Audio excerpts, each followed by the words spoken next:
Hey everyone, welcome to Futuro. Tonight I want to argue something that might sound strange at first, especially for a video with this title. I want to argue that Steven Universe almost never has the plot holes people accuse it of having. What it has instead is a habit of being more careful than its audience, of planting an answer years before anyone thinks to ask the question, and then trusting you to be patient enough to find it. So tonight we are going to go slowly through the cracks, the contradictions, the things that look like mistakes, the small impossible details people screenshot and circle and call sloppy, and we are going to hold each one up to the light and see what is really there. Some of them dissolve the moment you look closely, some of them turn out to be the whole point. And a few of them, a small honest few, really are loose threads the show left hanging, and we will be honest about those too. If you are here to fall asleep, that is perfectly fine. Let this be a long, quiet walk through a world you already love, and let the questions answer themselves somewhere behind your eyes as you drift off. If you are here to actually think about how this show was built, even better, because the deeper you go, the more it seems less like a cartoon that made mistakes, and more like a long letter that was written backwards, ending first, so that every early scene already knew its own secret. But before we begin, I would just like to kindly ask you all to subscribe. It is completely free, and it really does help us keep making videos for this community we have been building together. Anyway, that is enough. Let us begin. Start with the boy himself, because the very first thing people point at is the way he grows. Steven is half human and half gem, the only one of his kind, the child of a being made of light and a man who washed cars for a living. And from the earliest episodes, the show seems unsure how old he even is, or how fast he is aging. He looks like a child for years. His voice changes and then seems not to. There are stretches where months or even years are said to pass in the world around him and he barely shifts. And then there are mornings where he wakes up taller, or younger, or with a beard, depending entirely on how he feels about himself that day. To a viewer keeping a careful timeline, this looks like the most basic kind of error, a show that cannot keep track of its own protagonist. But watch what the show actually tells you, gently, again and again, until it becomes a rule. Steven's body is not governed by years, it is governed by his mind. His form follows his self-image the way a gem's projected body follows the gem. When he believes he is small, he becomes small. When he is terrified of growing up, he stops growing. When he feels, for one bright morning, that he is finally an adult who has things under control, he wakes up enormous and bearded and aged forward. And the moment that confidence cracks, his body slides back. The show is not failing to track his age. The show is telling you over and over that age was never the variable, feeling was. His body is a mood ring the size of a person. And once you accept that single idea, almost every strange thing about Steven's physical life lines up. The healing, the floating, the shield that comes and goes, the powers that seem to appear only when the plot needs them, which is a complaint we will come back to, all of it runs on the same engine, which is his emotional state. The argument the show is quietly making is that for Steven, the body is downstream of the heart. That is not a continuity error. That is a thesis about what it means to be a person who is partly made of love and partly made of light. And it is stated so early and so often that by the end, when his unprocessed grief literally reshapes his body into something monstrous, it does not feel like a twist. It feels like the bill arriving for a rule we were shown in the very first season. So the aging was never the whole. The aging was the show teaching you how to read it. Hold on to that because it is the key to most of tonight, and we are going to keep finding it in stranger and stranger places. Now follow me out of the house and into the desert, because waiting there is the single most famous unanswered question in the entire series. A question the show looks directly at and then, with a small knowing smile, refuses to answer. There is a lion. He is pink. He sleeps in the sand outside of town as if he has been waiting for someone, and one day he simply decides that the someone is Steven. He has no explanation. He arrives already strange, already loyal, already full of impossible things, and the show never once sits you down and tells you where he came from. Inside his mane, there is a pocket of another world, a field of pale grass, under a pink sky. And in that field are the things Rose Quartz hid before she was gone. Her sword, a chest, a photograph, a recorded message she left for a son she would never meet.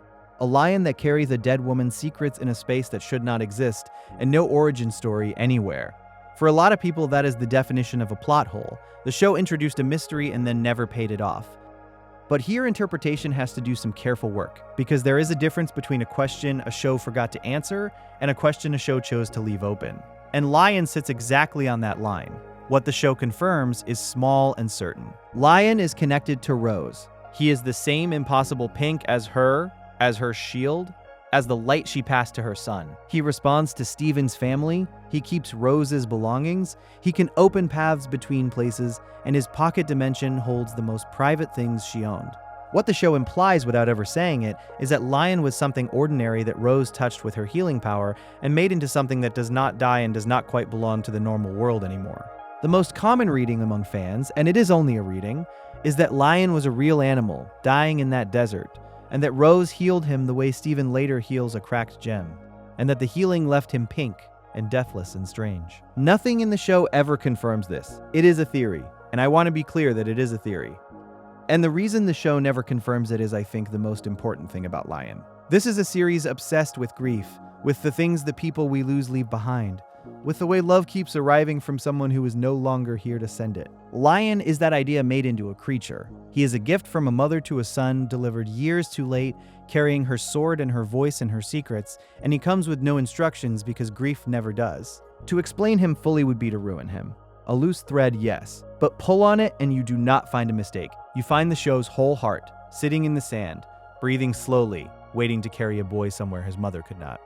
From the lion who heals, follow the healing itself, because this is where the complaints get louder and more specific. Steven can heal. His saliva, of all things, mends what is broken. Early in the show, he heals a crack in lapis lazuli's gem, which is no small thing since a cracked gem is a wounded mind.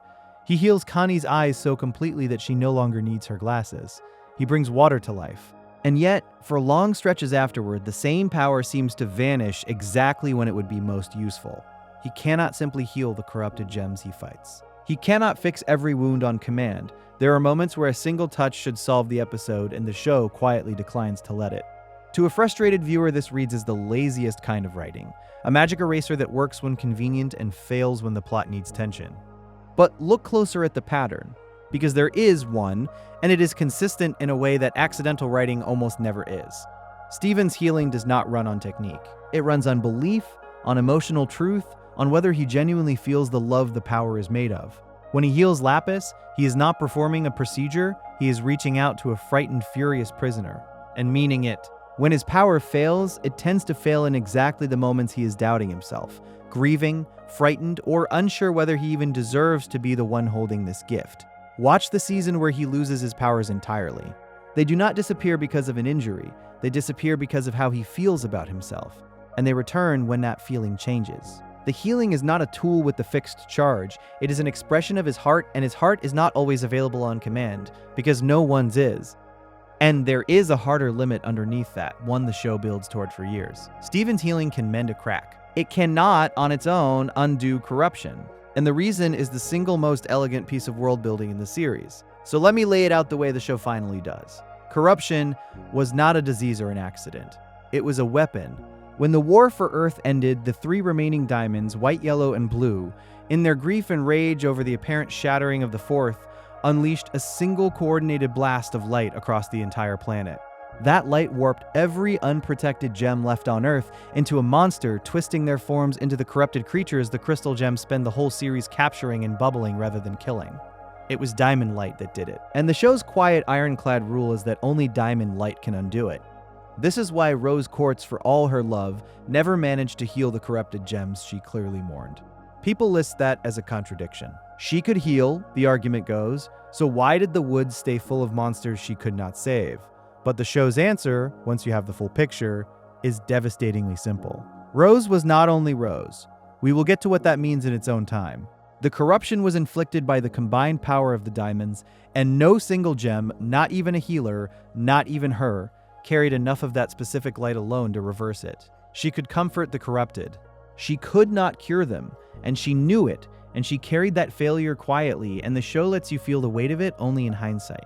Which is also the answer to the angrier version of the question. If the diamonds caused the corruption, and the diamonds could have cured it at any time across thousands of years, why did they not? Why leave a planet full of suffering they made? And here the show refuses to give you a clean mechanical answer, because the real answer is not mechanical at all. They did not heal it because healing it would have meant admitting what they had done, and why, and to whom. The corruption was a tantrum frozen into law, a grief so total it reshaped a world, and grief like that does not go back and tidy up. It calcifies, it becomes the new shape of things.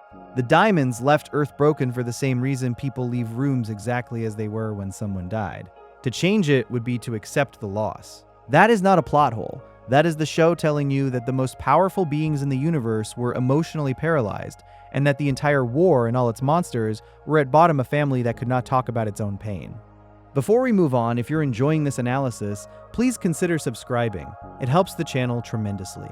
Because now we arrive at the contradiction that the whole internet argued about, the one that for a while genuinely did look like the show had broken its own logic, until a single late episode walked back into the past and quietly closed it. For most of its run, the series tells you a clear story about its own history. There was a war for the freedom of Earth. Rose Quartz led a small band of rebels against Homeworld, and at the climax of that war, Rose shattered Pink Diamond, the youngest of the four, the one who had been given the Earth as her colony. This is the founding crime of the entire setting. The diamonds hate the crystal gems for it. Rose's followers revere her for it. Steven grows up under the shadow of it, a child wearing the gem of the woman who killed a god. The trouble is that the show also just as clearly tells you something that makes this impossible. It tells you, more than once, that Rose's sword cannot shatter a gem. Its whole design, the thing that makes it Rose's, is that it destroys the physical form without destroying the gem inside. So the founding act of the series is a murder committed with a weapon that cannot commit it. For years, that sat there like a splinter. And then comes the episode where Steven dives into Pearl's gem and walks through her oldest, most guarded memory, and the splinter turns out to have been a key the whole time. Rose Quartz did not shatter Pink Diamond, because Rose Quartz was Pink Diamond. The youngest diamond, suffocating under the cruelty of her own kind in the role she had been forced into, had grown to love the Earth and its life and the freedom she could only have while pretending to be someone smaller. So she and her Pearl staged the impossible. In the public square, in front of her own court, Pink stood in disguise as Rose, while Pearl, shapeshifted into the form of Rose, appeared to drive a blade into Pink Diamond's body. The form scattered, the witnesses screamed, and the gem at the center, the actual diamond, simply walked away inside the rebel she had invented, free at last to be the person she had only ever been able to be in secret. So the sword never shattered anyone, because no one was shattered. The contradiction the audience had been chewing on for years was not a mistake. It was the clue. The weapon could not kill a gem because no killing happened. The show had told you the truth in the very shape of its biggest lie, and trusted you to remember the detail about the sword long enough for it to detonate. That is not sloppy writing. That is a magic trick that takes 4 seasons to land, and it only works because the show played fair with the impossible-seeming fact the whole time. That single revelation, though, spills outward and seems to create a dozen new holes, and it is worth walking through them one at a time, because each looks damning on its own, and each has an answer sitting quietly in the show's own rules.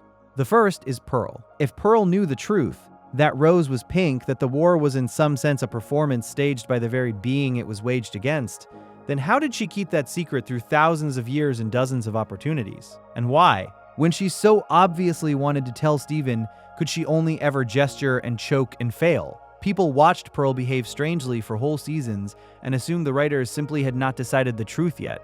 The reverse is true. The writers had decided, and Pearl's strangeness was the truth leaking out through a seal she physically could not break. The show's rule about gems and their owners is established long before it pays off here. A pearl, in Homeworld's cruel design, is made to serve, and a direct order from her owner is not a request but a wall in the mind. Pink Diamond, before she became Rose in the eyes of the world, gave Pearl one command, that she must never tell anyone the truth, and that command outlived the woman who gave it. Pearl could hint. She could lead Steven toward the truth, leave the door open, even fall apart trying to get the words out. But she could not say it because the order sat in her like a law of physics. Watch her earlier behavior again with this in mind, and it stops looking like inconsistent characterization and starts looking like a person straining her whole life against a cage she was forbidden even to mention. The hints were not the writers being coy. The hints were Pearl doing the only thing the command left her able to do. The second new hole is bigger and looks at first genuinely silly. How did no one notice? Pink Diamond was a diamond, enormous, a towering figure on a throne. Rose Quartz was the size of a tall woman. The other diamonds knew Pink intimately, had known her for thousands of years. How could 3 godlike beings fail to recognize their own youngest sister simply because she shrank down and put on a softer face? Surely that is the show asking too much. But the show has been teaching you again from very early that a gem's body is a projection, not a fixed fact. Gems choose their size and shape. Amethyst spends entire episodes shape-shifting into other people convincingly enough to fool their families. A gem changing scale is not a disguise so much as a decision. So Pink shrinking into Rose is not physically implausible inside the show's own rules. It is ordinary. The harder part is the recognition, and here the show's answer is psychological rather than visual. And it is one of the saddest ideas in the series. The Diamonds did not fail to recognize Pink because the disguise was flawless. They failed because they were not looking. They had grieved her. They had built a whole war and a whole corrupted planet around her death. The last thing any of them could afford to see, emotionally, was that the rebel leader they hated wore the face of the sister they had lost. Recognition would have meant that their grief was a mistake and their cruelty was aimed at their own child. So they did not let themselves see it. People do this. We fail to recognize the people we cannot bear to recognize. The show is not asking you to believe in a perfect disguise. It is asking you to believe in denial, which is far more realistic and far more painful. Before we move on, if you're enjoying this, please consider subscribing. It really does help the channel keep going. Because the next set of holes are the ones created not by the show contradicting itself, but by the show expanding, by characters arriving late who, in hindsight, probably should have been mentioned far earlier, and we need to be fair about which of these the writing earns and which it simply gets away with. Consider Pink Diamond's first Pearl, the one fans came to call volleyball, a Pearl with a cracked, scarred eye who appears very late in the story. Her existence reframes Pearl yet again. The Pearl we know, it turns out, was not originally Pink's first attendant. There was another before her, damaged in some incident the show only gradually and gently implies. And the question is fair, why are we only meeting this person at the very end, when her existence changes how we understand the central relationship of the show? Is that not a retcon, a hole filled in after the fact? And here, I think honesty requires splitting the difference. Mechanically, yes, this is information introduced late, but thematically it lands because the show was always, from its first hours, about the harm done under the surface of Homeworld's elegance, about the way the people at the top damage the people they own, and then look away from the damage. A second Pearl, hurt and hidden, is not a contradiction of anything we knew. It is a deepening of something we already suspected, that Pink Diamond, for all her eventual love of Earth, had once been careless with a life beneath her, and carried that guilt quietly. The show does not retcon the theme, it just shows you a new room in a house it had already described. Spinel is the harder case, and I want to be careful here, because she is the clearest example of a character who genuinely was not set up in advance. She appears in the movie, set after the original series, a gem from Pink Diamond's distant past. A playmate Pink was given long ago and then abandoned in a garden when she left for Earth, ordered to stand still and wait, and who did exactly that, standing motionless and smiling for 6,000 years until the cruelty of it finally broke her. She is never mentioned in the entire run of the show before this. No photograph, no offhand reference, no foreshadowing. By the strict definition, that is a character who could not have been planned from the start in the way Pink Diamond clearly was. But notice what the show does with that fact rather than against it, because this is the difference between a whole and a choice. Spinel's entire being is about being forgotten. Her tragedy is that Pink walked away and never thought of her again, not once, across thousands of years, while building a whole new life and a whole new love on Earth. So the fact that the audience never heard of her either, that she goes unmentioned through the entire series until she arrives furious and grief-stricken at the door, is not separate from her story. It is her story. The show weaponizes its own omission. The character who was forgotten by everyone was, by design, forgotten by us too. And when she finally arrives, she is owed to us in exactly the way she was owed to Pink, a debt that was easy to ignore right up until it wasn't. That is not the writers covering a gap. That is the writers turning a gap into a knife. Now go underground, because beneath everything, beneath Beach City and the temple and the ordinary surface of the show, there's a thing that Crystal Gems spend a long arc trying to stop. And its timing has bothered careful viewers for years. The cluster is a weapon buried in the center of the Earth, an enormous mass of shattered gem shards forced together, designed by Homeworld to one day fuse into a single colossal being so large it would emerge through the crust and destroy the planet from the inside as it formed. It was planted long ago, part of the Diamond's long game for the Earth. And the obvious question is one of timing. If this weapon was planted thousands of years ago and was always going to activate, why does it conveniently wait until Steven is old enough to deal with it? Why does the apocalypse politely hold the door? The show's answer is more grounded than the complaint expects. The cluster was never on a timer in the sense of a countdown. It was an experiment left to gestate, a thing that would emerge when the shards within it finally reached the point of fusing. And the show is fairly clear that this was approaching in Steven's lifetime not by coincidence, but because that is simply when the long, slow process was ripening. More importantly, the reason it does not destroy the world is not that Steven arrives in time to disarm it like a bomb. He cannot disarm it. The shards are too many and too deep. What he does instead is the thing only he could do. He reaches the cluster's mind. The collective consciousness of thousands of shattered gems all crying out to reform their lost selves, and rather than stopping them by force, he helps them understand what they are, lets them choose to hold themselves together as a contained, bubbled awareness rather than tearing the planet apart in their confusion. The threat is not diffused by a clock running out. It is diffused by empathy reaching something that had only ever known pain. The timing feels convenient only if you expected a bomb. The show was never writing a bomb. It was writing a buried trauma that finally got listened to. While we are pulling things out of hidden places, return for a moment to Lion's Mane and the gem who was sleeping there, because her presence raises a quieter timeline question. Bismuth was a crystal gem, a brilliant forger of weapons who fought in the war, and Steven finds her bubbled and hidden inside Lion's pocket dimension. When she is freed, we learn why she was hidden. She had built a weapon designed to shatter gems permanently. A thing she called the breaking point, and she wanted to use it against the enemy, and Rose, who would not cross that line, who would not become a shatterer even to win, fought her and bubbled her and hid her away, and then told the other crystal gems that bismuth had simply been lost in the war. For thousands of years, Pearl and Garnet believed a comrade was gone when she was really sleeping in a lion. The question some raise is how the timeline of that even works, when Lion came to exist, whether he could have held her that long. But this is one of those places where the show's deliberate refusal to date Lion actually protects the story rather than undermining it. We do not know when Lion came to be, and because we do not, there is no contradiction to catch the show in. What we do know is thematically airtight, and it is darker than the timeline question. Rose, the beloved leader, the one everyone trusted, kept a secret prisoner and lied to her closest friends about it for millennia, because the truth, that she had hidden a friend rather than confront what that friend revealed about the cost of the war, was too much to carry openly. It is the same pattern as the fake shattering, the same pattern as the corruption left in place, the same pattern as the forgotten gem in the garden. Again and again, the show tells you that its central figure of love was also a keeper of buried things, that her gentleness and her concealment were the same trait seen from two sides. The bismuth situation is not a continuity puzzle, the show fumbles. It is one more body in Rose's quiet, well-meaning, deeply human pile of things she could not face. Before we move on, if you're enjoying this analysis, please consider subscribing.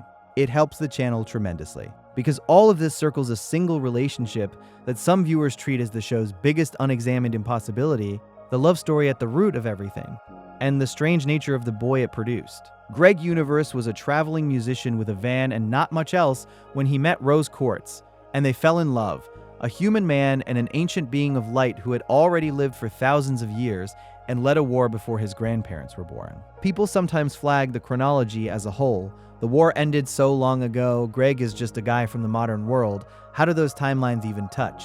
But there is nothing to reconcile there once you remember that gems do not age.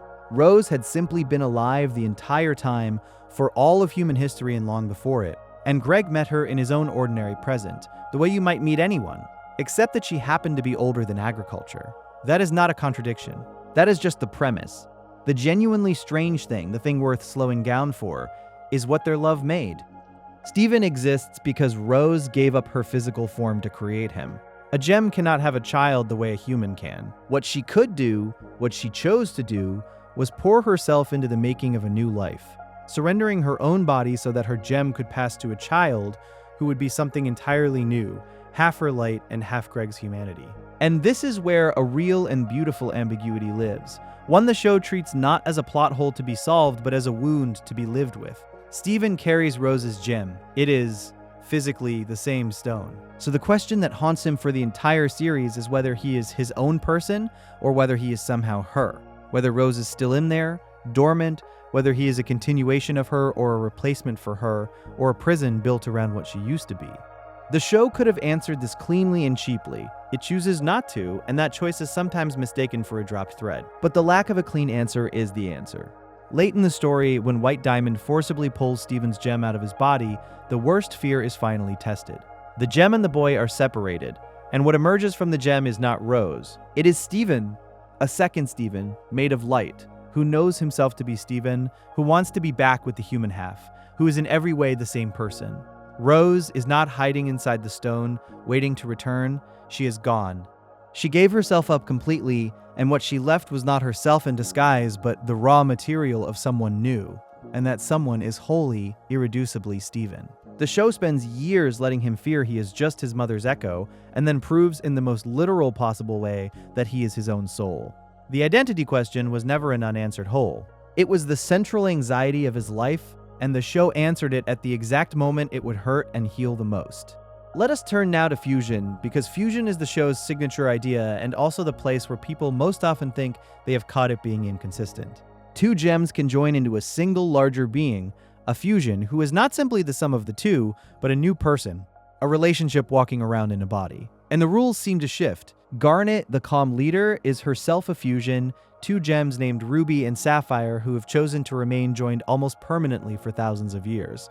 Yet other fusions seem to tire, to strain, to come apart after a hard fight or a moment of disagreement. If Garnet can stay fused forever, why can the others not? If fusion is so taxing, how does Garnet exist at all? It looks like the show wants fusion to be effortless and difficult at the same time, depending on the scene. But the show is actually extremely consistent here as long as you understand what it thinks fusion is. Fusion is not a mechanical power with a stamina bar. It is a relationship. It lasts exactly as long as the relationship underneath it is in harmony, and it strains exactly when that relationship strains.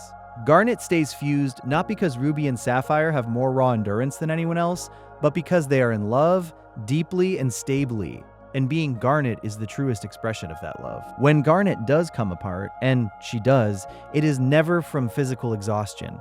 It is from emotional rupture, a betrayal, a shock, a moment where Ruby and Sapphire suddenly want different things. Meanwhile, fusions between gems who do not trust each other or who are forced together are agony and cannot hold, not because of a time limit, but because you cannot sustain a relationship that is built on coercion or fear. The clearest proof is the most painful one. Malachite, the fusion of Lapis and Jasper, who stay joined for a long stretch not out of love but out of mutual hatred and the desire to control each other, and whose entire existence is a slow, drowning struggle at the bottom of the ocean. Same mechanic, opposite feeling. Fusion never had inconsistent rules. It only ever had one rule, that the body reflects the bond, and every apparent exception is just a different kind of bond. This even resolves the thing that looks most like a whole, the existence of Stevani, the fusion of Steven and his human friend Connie. A gem fuses with a human, which should be impossible by the show's own logic, since fusion is a gem ability.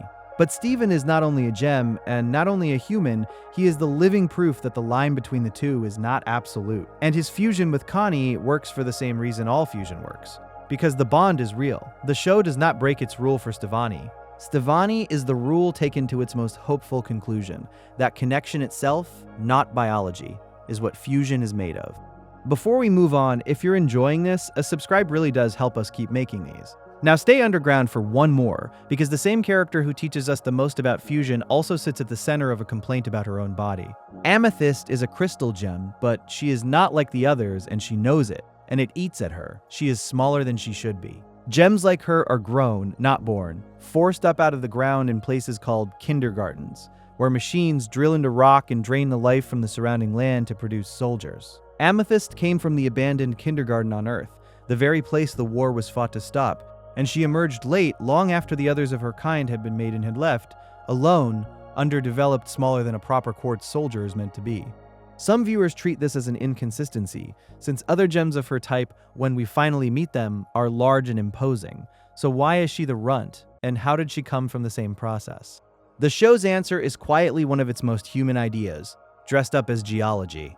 Amethyst stayed in the ground too long. A gem is supposed to emerge at a certain point in its development, and she did not. She lingered, and so she came out smaller and, in her own mind, lesser. The other quartzes from her batch had already emerged and shipped off to serve Homeworld before she ever surfaced. This is not a contradiction with their size. It is the explanation for her difference from them. And the show uses it for exactly what it is, a story about a person who believes she came out wrong, who looks at others of her kind and feels like a defective copy, who spends years convinced that the circumstances of her making define her worth. When she finally meets a whole family of other amethysts, the ones who emerged correctly and went on to serve, the moment is not a continuity correction.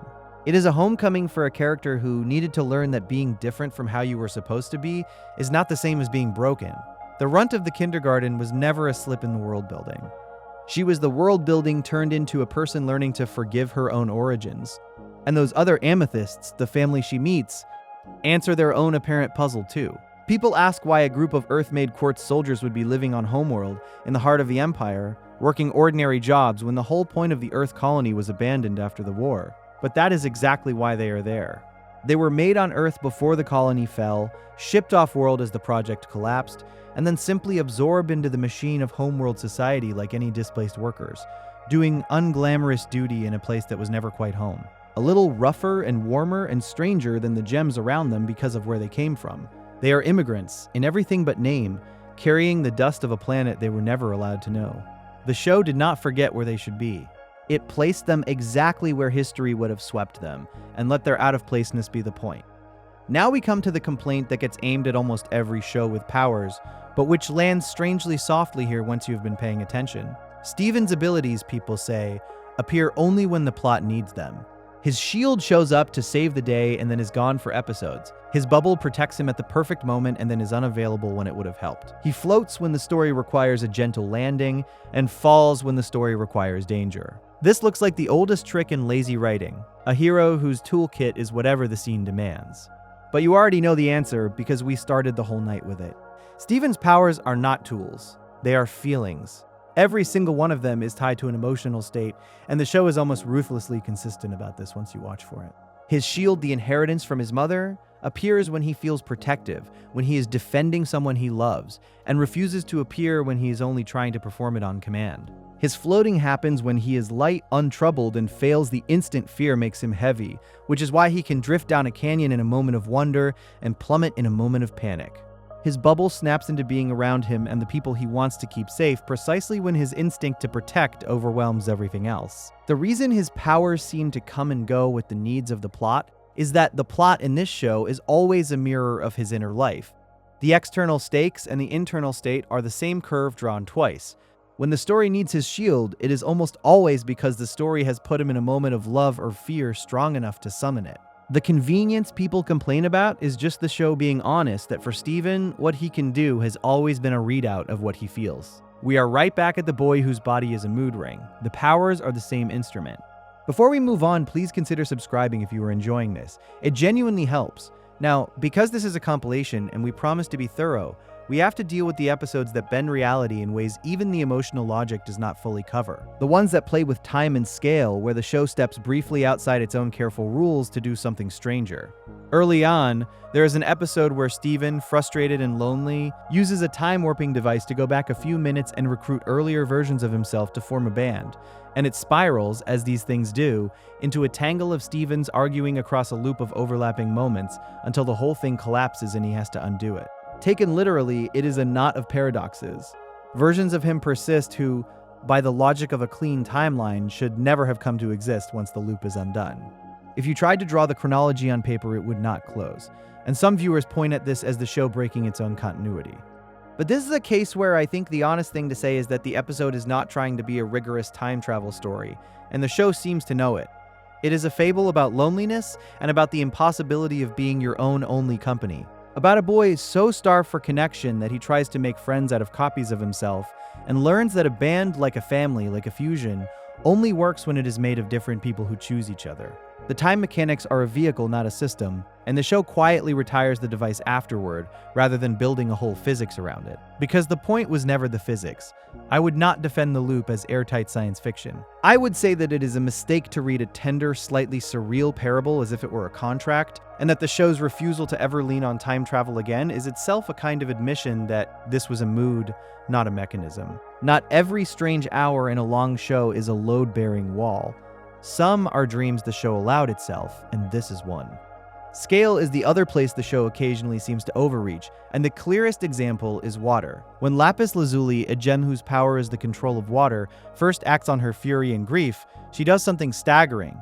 She draws the entire ocean up into a vast tower reaching toward the sky, stranding Beach City on dry, cracked seabed, holding an impossible mass of water aloft by will alone. Later in the show, water powers seem far more modest: wings, tendrils, mirrors. So, which is it, people ask?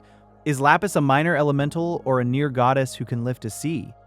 The answer the show gives, and it gives it clearly in that first encounter, is that the ocean feat nearly destroys her. She is not casually strong. She is desperate, and she is using a cracked, damaged gem, pouring everything she has and more into a single act fueled by thousands of years of rage at being trapped.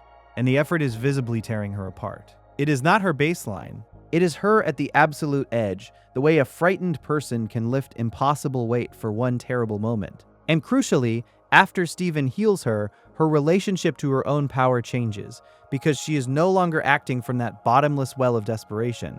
The show is not inconsistent about how strong water is. It is consistent about something subtler, that power in this series scales with emotional extremity, that the most devastating feats come from the deepest pain, and that a healed, calmer Lapis simply never again needs to move an ocean. Once more, the rule holds. In Steven Universe, the size of what a gem can do is the size of what a gem feels.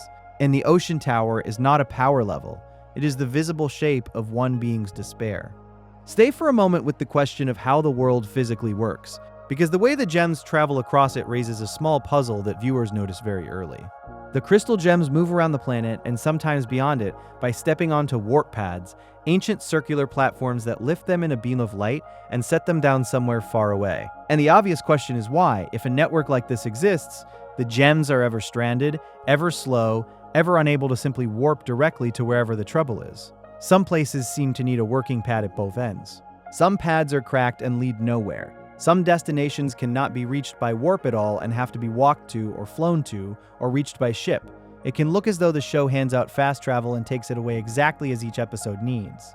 But the warp network is not a magic spell that can go anywhere, and the show is quietly consistent about treating it as what it is, which is infrastructure. A road system built long ago by an occupying empire for its own convenience and then left to rot when the occupation ended. A warp pad connects to other warp pads, fixed point to fixed point, the way a train only stops where there are stations. You cannot warp to a place that has no pad, and you cannot use a pad that has been shattered, and many of them were shattered, in the war or simply by the long pressure of thousands of years. The handful that reach into space are special and rare. And early on, Steven cannot warp by himself at all, not because the plot is teasing him, but because warping is a gem ability, tied to the gem, and he has to grow into it the way he grows into everything else. The limits are not arbitrary. They are the limits of a dead network the gems inherited rather than built. And there is something quietly sad in that, in heroes who get around their own planet by riding the cold, broken architecture of the people who once tried to strip it for parts. They travel the ruins of an occupation, and the gaps in the map are the places history already destroyed. Go back now to before Lapis Lazuli ever lifted the ocean, all the way back to how we first meet her, because it hides a moral question the show is brave enough to leave uncomfortable, rather than tidy up. For a long early stretch of the series, Lapis is not a person to the crystal gems at all. She is an object. Her cracked gem is set into the back of a mirror, and that mirror has been used for an unimaginable span of time as a kind of talking tool, a device that replays images and answers questions, passed from hand to hand, carried around, consulted, and put away. Steven ends up with it. And only when he befriends the trapped reflection inside, only when he treats the thing as a someone rather than a something, does she finally come loose and stand up as a living gem who has been conscious and imprisoned in that flat little surface the entire time. The uncomfortable question is unavoidable. How did the crystal gems, the heroes, not know that a person was trapped in the object they had been using for ages? And is it not quietly monstrous that the good side carried a prisoner around as a household tool? The show does not flinch from this, and I think that refusal is the answer. It means for it to be uncomfortable. It is one of the clearest places where the series admits that its heroes are not innocent of the casual cruelty that runs through the whole gem world. The habit of treating gems as instruments, as functions, as things that exist to be used. There is a terrible irony the show absolutely intends. That pearl of all of them, a gem who was herself made to be owned, who was once someone's property, handled that mirror as a convenient device without ever hearing the person inside it. That is not the writers forgetting to give Lapis a voice. That is the writers showing you that the damage of Homeworld's thinking reaches even into the ones who rebelled against it. That you can fight a system and still carry its blindness in your hands. And it is exactly right that Steven is the one who frees her, because Steven is the one person raised entirely outside that thinking, the one who looks at a mirror and wonders whether it is lonely. The trapped lapis is not a plot hole. She is a deliberate stain the show paints onto its own heroes and then refuses to wash off, because the whole point is that nobody in this universe gets to be entirely clean. Before we move on, if you're enjoying this analysis, please consider subscribing. It helps the channel tremendously. Because since we have been circling healing all night, there is a smaller contradiction people raise about its very form, about the strange fact that the same power shows up wearing different faces. Stephen heals with saliva, which is faintly ridiculous, and which the show knows is faintly ridiculous. Rose, his mother, is shown to have healed in other ways entirely, with her touch, and most memorably through a fountain built in her image, a fountain that weeps, whose flowing tears carry her restorative power and can mend the cracked and the wounded who bathe in it. So which is it? Why does the gift come out as spit in the sun and as tears in the mother, and why does the fountain run and then run dry? To a literal eye, that looks like the show being careless about the rules of its own magic. But the rule underneath is the same one we keep finding, that the healing is not a substance with a fixed delivery. It is an expression of genuine feeling, and it surfaces through whatever medium is truest to the one doing the healing. For Rose, an ancient being whose deepest register was sorrow and compassion, the power came as tears, as weeping the fountain itself a monument to a love so large it cried for everything it could not save. For Stephen, a child, the same inheritance surfaced through something innocent and bodily and unembarrassed, the way a kid kisses a scrape to make it better. And the show lets it be a little silly, because childhood is a little silly. And the fountain runs dry when the emotional essence that powered it is no longer there to feed it, because the water was never just water, it was feeling given a place to pool. The form changes because the people are different. The mechanism, love made physical, never changes at all. That is not an inconsistency in the magic. It is the magic being, as always in this show, a readout of the heart that holds it.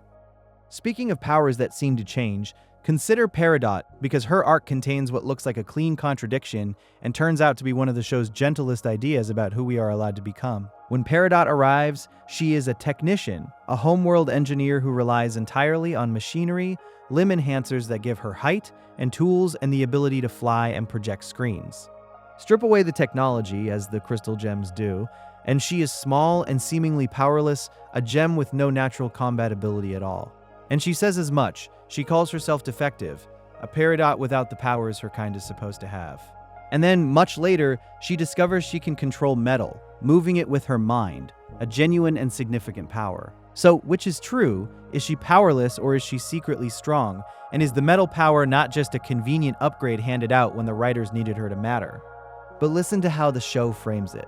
Because the framing is everything. Peridot does not gain a new power. She discovers one she always had and had been taught to believe she lacked. On Homeworld, she was defined entirely by her assigned function. She was a certain model of gem meant to do a certain job, and anything outside that function was, by definition, a defect, an error, something wrong with her. She had a latent ability the whole time and never knew, because the society that made her had no category for a Peridot who was more than her job description, and so she had been taught not to look. Her discovery of her metal powers comes only after she defects, after she chooses Earth, after she begins to believe that she might be more than the narrow slot Homeworld carved for her. The power does not appear, because the plot needs it. It appears because she finally gives herself permission to have it. That is not an inconsistency in her abilities.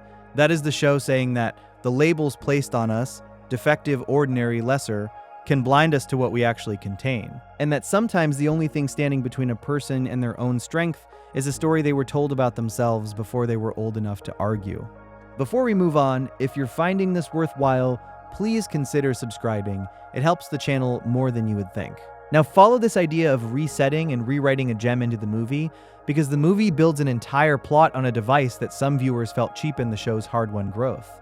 In the film, the villain wields a weapon called a rejuvenator, a tool from Homeworld designed to reset a gem completely, to strip away everything they have become and return them to the blank, obedient state they were first made in. When it strikes the crystal gems, they lose themselves.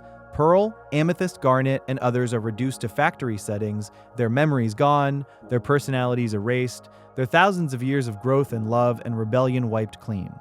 And Stephen has to win each of them back from scratch, to reintroduce them to who they had chosen to be. And the objection some raised was that this undoes the whole series for the sake of a movie, that it is a reset button, the laziest device there is.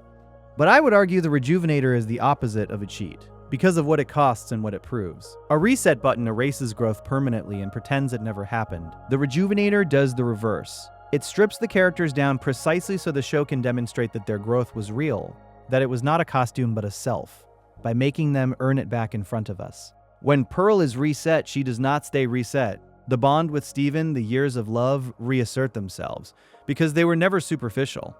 The movie is asking a frightening question: can the people we have become survive having everything that made us stripped away? And it answers yes, that the self you build out of love is more durable than the self you were assigned, that you will find your way back to who you chose to be because that choice went deeper than memory.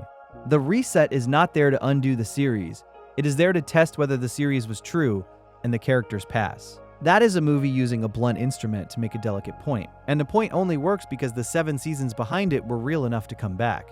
This brings us to the darkest of the structural questions, the one that sits under all the Monster of the Week episodes and that the show treats with more care than almost anything else. The question of what is actually happening inside a corrupted gem. For a long time, the show fights corrupted gems, defeats them, and bubbles them, and it would be easy to read these as simple monsters, obstacles, beasts. But the show keeps insisting quietly that they are people. Each corrupted gem was once someone, a soldier, a worker, a friend, twisted by the diamond's final weapon into a form that can no longer speak or remember or choose. And the unanswered ache of the early seasons is, where did their minds go? Are they suffering in there? Is there anyone left to save? The show does not leave this as a loose thread, though it makes you wait a long time for the resolution. And the waiting is the point. When the corruption is finally healed, when Steven and the diamonds together pour the right light over the world, and the monsters uncurl back into people, we get our answer, and it is both a relief and a quiet horror. They were in there the whole time. The minds were not destroyed, only buried, trapped in forms that could not express them, present and aware in some dim, animal way for thousands of years. The friend Steven spent so long trying to reach, the corrupted gem he refused to give up on, comes back able to remember him, which means she was, in some fashion, there for all of it. The show withheld the answer not because it had not decided, but because corruption was always a metaphor for the kind of suffering that locks a person inside themselves where you cannot reach them. And the question of whether anyone is still in there is exactly the question we ask about the people we love when illness or despair takes them somewhere we cannot follow. The answer the show gives, that they are still in there, that they can come back, that no one is beyond reach, is not a tidy piece of plotting. It is the most hopeful thing the series believes, and it earned the right to say it by making us wait in the dark for it as long as the gems did. There is a strategic question that hangs over the early seasons, and that impatient viewers raise often.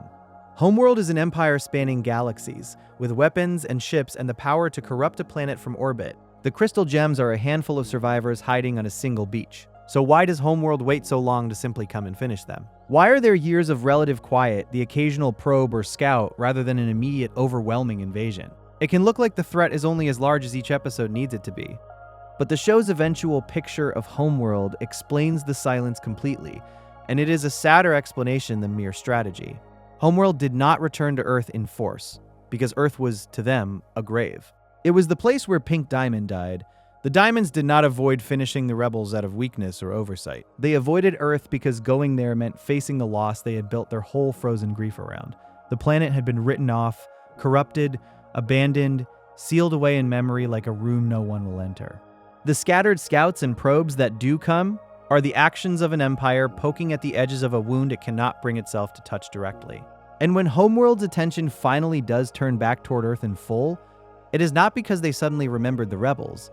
It is because Steven, by existing, by reaching out, by refusing to let the old silence stand, forces the wound back open. The long quiet was never a plot convenience. It was the same paralysis we have seen at every level of this story, the most powerful beings in the universe unable to act, because acting would mean feeling, and so an entire planet sits in a strategic blind spot that is really just the shape of someone's unprocessed grief. Before we move on, if you're enjoying this, a quick subscribe really does help us keep going. And now, because we have been very serious for a long while, let us allow ourselves one of the small unsolved things, the kind the show never pretends to answer and never needed to. There is a child in Beach City named Onion. He rarely speaks, he appears where he should not be, does things that make no sense, keeps company that raises questions, and moves through the show like a small silent enigma that the writers clearly enjoyed never explaining. Is Onion a problem the show forgot to solve? No. Onion is the show admitting that a real town, even a magical one, is full of people whose inner lives you will never fully access. That not every mystery is a plot, and not every plot needs a resolution. The world feels alive precisely because it has corners the camera never fully lights. A show that explained Onion would be a show that did not understand its own texture. He is not a loose thread.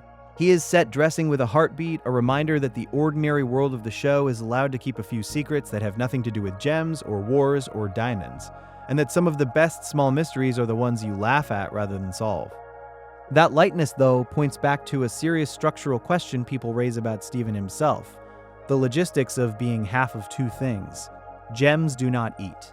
They do not sleep. They do not age or fall ill or need anything from the physical world, because their bodies are projections of light around a stone.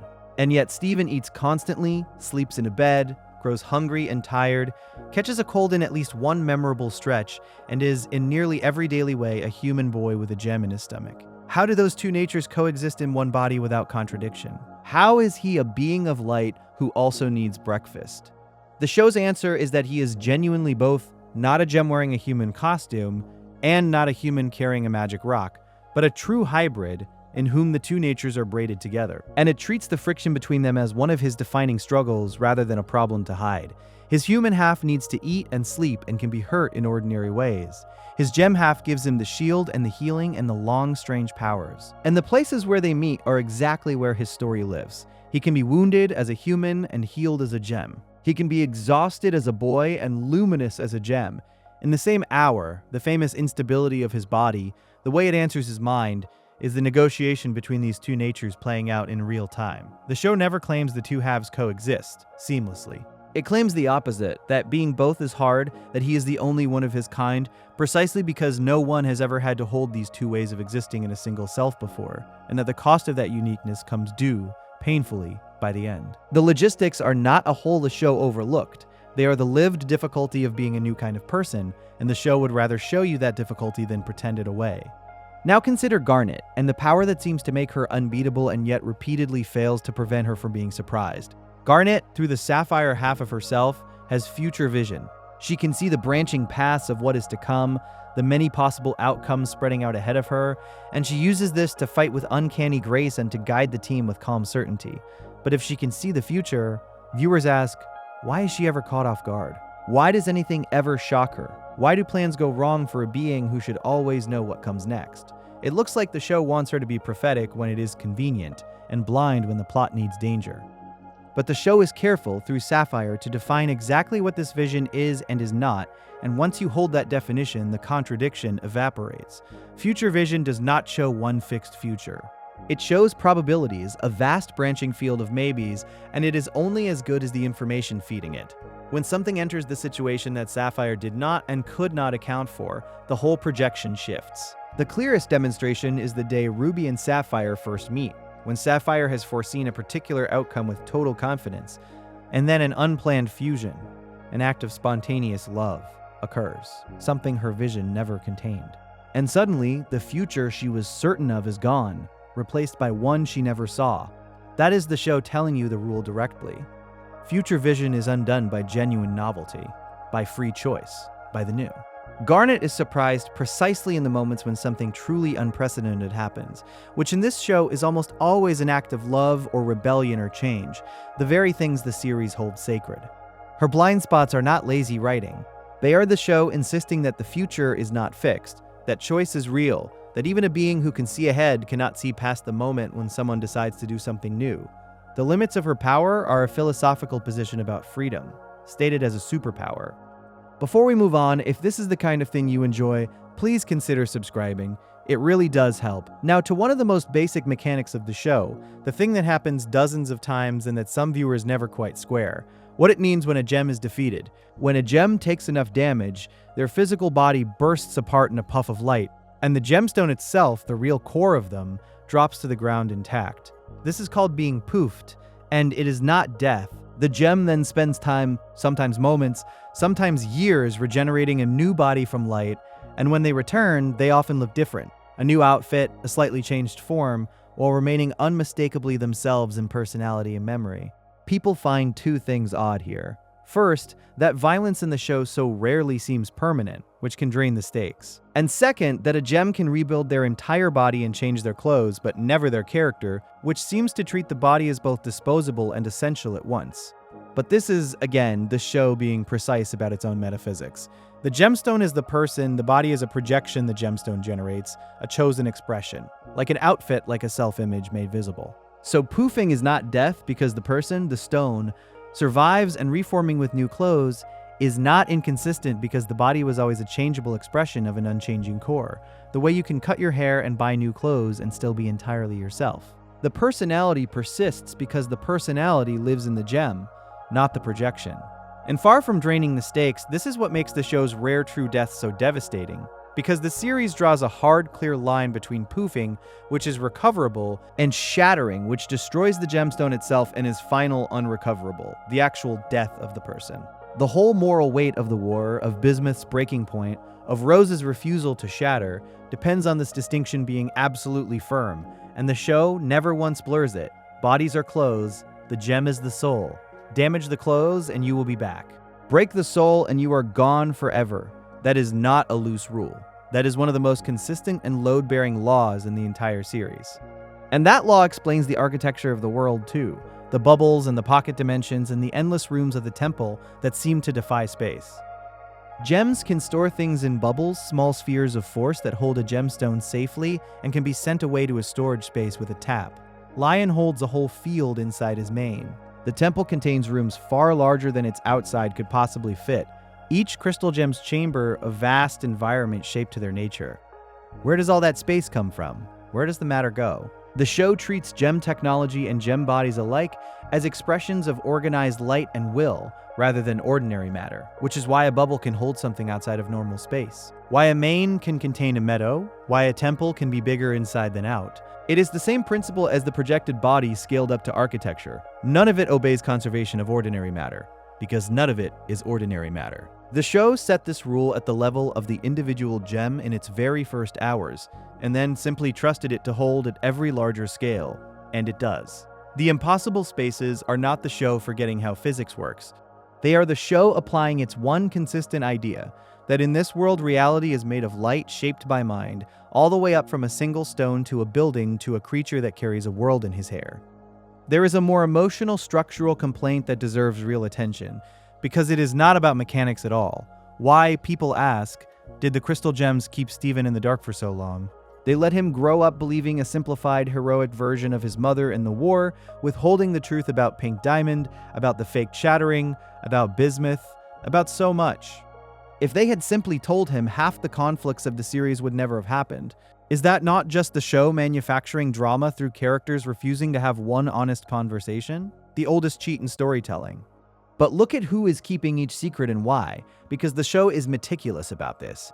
And not one of the silences is arbitrary. Pearl cannot tell him about Pink Diamond. Literally cannot, because of the command sealed into her. Garnet does not know the deepest truth for much of the series either, having been deceived along with everyone else, so she cannot reveal what she herself does not know. Greg withholds, not out of strategy, but out of a father's tender, flawed wish to let his son have a happy childhood and a clean image of the mother he will never meet. And Rose, the source of all of it, kept her secrets out of the same buried shame we have traced all night. The secrecy is not a single conspiracy that one honest conversation would dissolve. It is a web of separate human silences, each held for a reason that fits the person holding it. Some of them imposed by force, some by love, some by fear. The show is not inventing drama by making characters illogically quiet. It is showing you that the truth was distributed across people who each had their own reason or their own inability to speak it. Which is exactly how real family secrets survive for generations. No one person could have simply explained everything, because no one person held all of it, and the ones who held the most were the ones least able to say it. Before we move on, if you're enjoying this, please consider subscribing. It helps the channel tremendously. Now let us lighten the air again, because the show is full of small creations that seem to vanish, and one of them is a quiet favorite. On an island, Stephen once grows a population of living watermelon people from seeds, sentient little fruit beings shaped like him, who develop their own society, their own rituals, their own quiet civilization. And then, for long stretches, the show simply moves on, and you might wonder whether it forgot about them, whether they are a dropped idea. But the watermelon Stevens are not forgotten, they recur, and more importantly, they are a small study in one of the show's recurring concerns, the responsibility of a creator toward the things they make.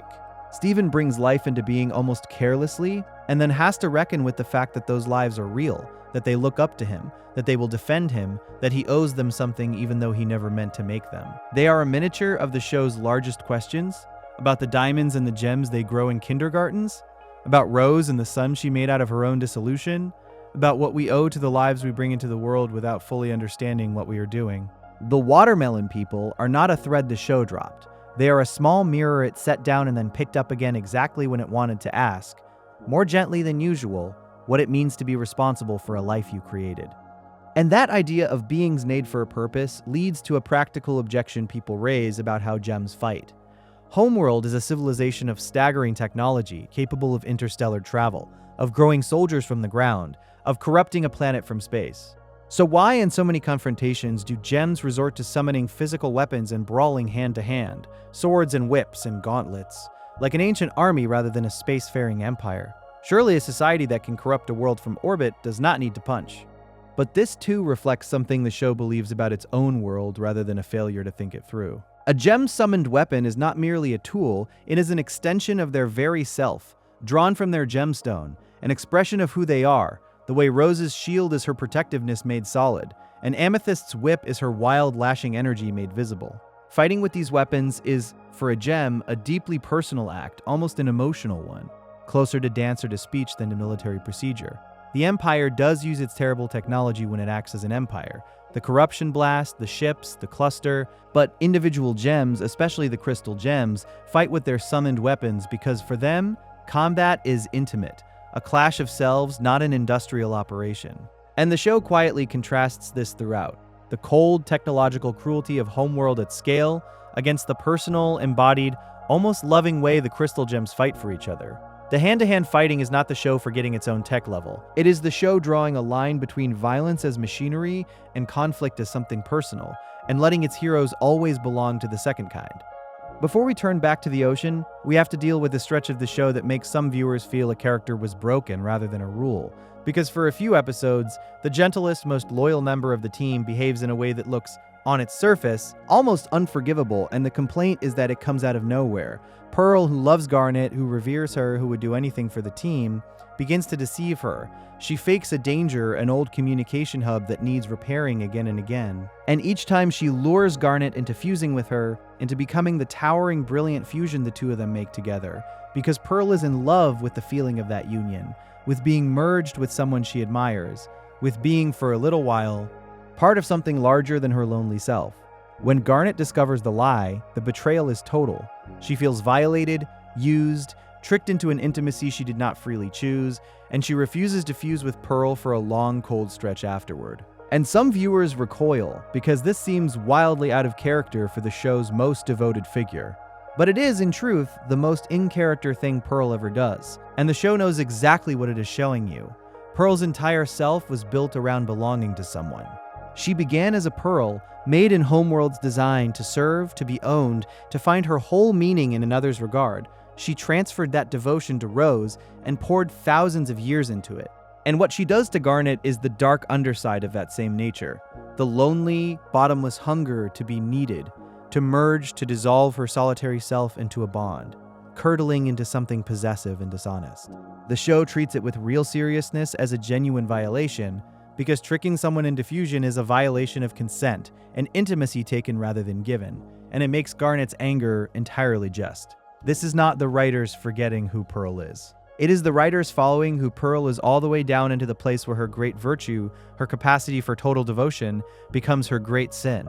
Love that cannot stand on its own can turn into a kind of grasping, and the show is honest enough to let its kindest character fall into exactly that, and then to make her earn her way back out.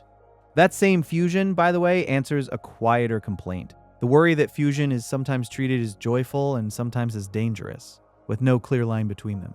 Earlier, Garnet and Amethyst fuse in anger and become a huge, reckless, drunk on power being who cannot control herself and nearly causes disaster. Later, fusion is the show's purest image of love. So is it good or is it bad? But the answer is the one we already know, that the fusion is only ever as healthy as the feelings poured into it. Fuse in rage and a need to dominate, and you get a monster who tramples everything. Fuse in trust and love, and you get a garnet. The mechanic never wavers. The body reflects the bond, and the bond can be anything a relationship can be. Generous or greedy, tender or violent, freely chosen or stolen. Every apparent contradiction in how fusion is portrayed is just the show showing you a different kind of human relationship wearing the same beautiful, dangerous costume. Before we move on, if you're enjoying this, please consider subscribing. It really does help the channel keep going. Now remember the lion we could not explain at the very start of tonight? The pink, deathless creature carrying a door to another world inside himself.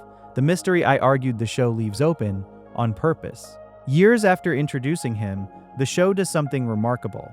It never explains Lion directly, but it lets us watch the same impossible thing happen to someone we do understand, in full, on screen. Far from home on a desperate journey, a human boy named Lars, an ordinary frightened person from Beach City, is killed. And Steven, grief-stricken, presses close to him and weeps, and his healing power, the inheritance from his mother, pours out of him in a way it never has before. And Lars comes back, but he does not come back the same. He returns changed, his skin turned a pale, luminous pink, no longer quite subject to ordinary death, and connected through his own body by a passage that opens to his head to the very pocket world inside Lion's mane. A living boy brought back from death by a rose-type power, made pink and deathless and turned into a walking door. Watching it, you cannot help but feel you are finally seeing the secret of Lion, the process that must have made him, demonstrated on a person whose before and after you actually know. And here I have to be careful, because this is exactly the kind of place where it is tempting to overstate. The show still never says in words that Lion was an animal that rose healed at the edge of death. That remains strictly a theory, the most natural reading, but a reading all the same. What Lars gives us is not a confession, but a parallel, a second instance of the same miracle that makes the theory about Lion feel almost certain without ever being confirmed. And notice what the parallel costs. Lars does not experience his deathlessness as a gift. It sets him apart, marks him, exiles him gently from the ordinary mortal life he might have had, gives him a strangeness he never asked for. The show lets us see that to be brought back pink and lasting is also to be made other, to be moved one step outside the warm, finite world of the people you love, which deepens, rather than solves, the quiet sadness of Lion. The not dying is real, and so is the loneliness folded inside it. The show showed us the mechanism and still kept the ache. While we are on Homeworld, in the very place that Journey was headed, Steven stumbles into a hidden community that quietly answers a question the show had been raising since Amethyst first called herself defective. Deep underground, hiding from a society that destroys whatever it deems made wrong, live the Off-Colors, a little family of gems who do not fit Homeworld's rigid templates. Two gems sharing a single body, a great gentle fusion of many components, a fusion of two different kinds of gem that the Empire would consider obscene, and a sapphire whose strangeness is the loveliest of all, because where the sapphire who became part of Garnet can see the future. This one predicts only things that have already happened, announcing each event a moment too late with delight as though it were news. People sometimes treat that backwards sapphire as a throwaway joke, or worry that she breaks the established rule of future vision. She does neither. She is a defective sapphire, and her defect is precisely that her foresight is broken, runs backward, arrives after the fact. Which is not a contradiction of how future vision works, but a poignant variation on it, more proof that the show treats its powers as personal and variable rather than as fixed mechanics stamped from a mold. And the Off-Colors as a whole are the answer to Amethyst's oldest fear given a home and a face. They are everything Homeworld calls wrong, living in the dark because the light would kill them, and the show loves them completely, holds them up as more fully alive than the flawless gems above, and lets their very existence argue that what an empire calls a defect is usually just a kind of difference it was too frightened to allow. They are not a loose thread or a tonal slip. They are the thesis of the whole show, hiding underground, waiting to be found. Before we move on, if this is the kind of thing you enjoy, please consider subscribing. It genuinely helps us keep making these. And above all of them, at the very top of everything, sit the four diamonds, whose powers raise what is maybe the last great mechanical question of the series, the question of how the rebellion was ever possible at all. Because the diamonds are not merely large. Each of them wields something close to absolute power of a different kind. One can destabilize and poof a gem with a touch of crackling light, One projects overwhelming sorrow as an aura, a grief so strong it forces every gem nearby to weep and buckle under it. And the greatest of them can seize control of other gems outright, draining the color from them, puppeting their bodies, treating every other being in the universe as a limb of herself. So the fair question is, if the diamonds are this powerful, if one of them can simply take control of almost anyone, how did a small band of rebels ever stand against them for even a day? And why was the rebellion not ended in an afternoon? But the show's answer is the same answer it has been giving in every register all night, that the diamond's power, for all its scale, is the power of control, and control is precisely the thing that cannot manufacture the one force the rebellion ran on, which is freely chosen connection. The greatest diamond never even came to Earth, because she believed herself perfect and everyone else a flawed extension of her own perfection. And a being who cannot see others as real, who experiences everyone as a piece of herself, literally cannot be bothered to fight a war she does not believe is real. Her power is the ultimate expression of everything the show considers evil, domination so complete that it erases the self of the dominated, makes them into reflections, allows them no inner life at all. And the one thing that power cannot touch is a self that refuses to be a reflection.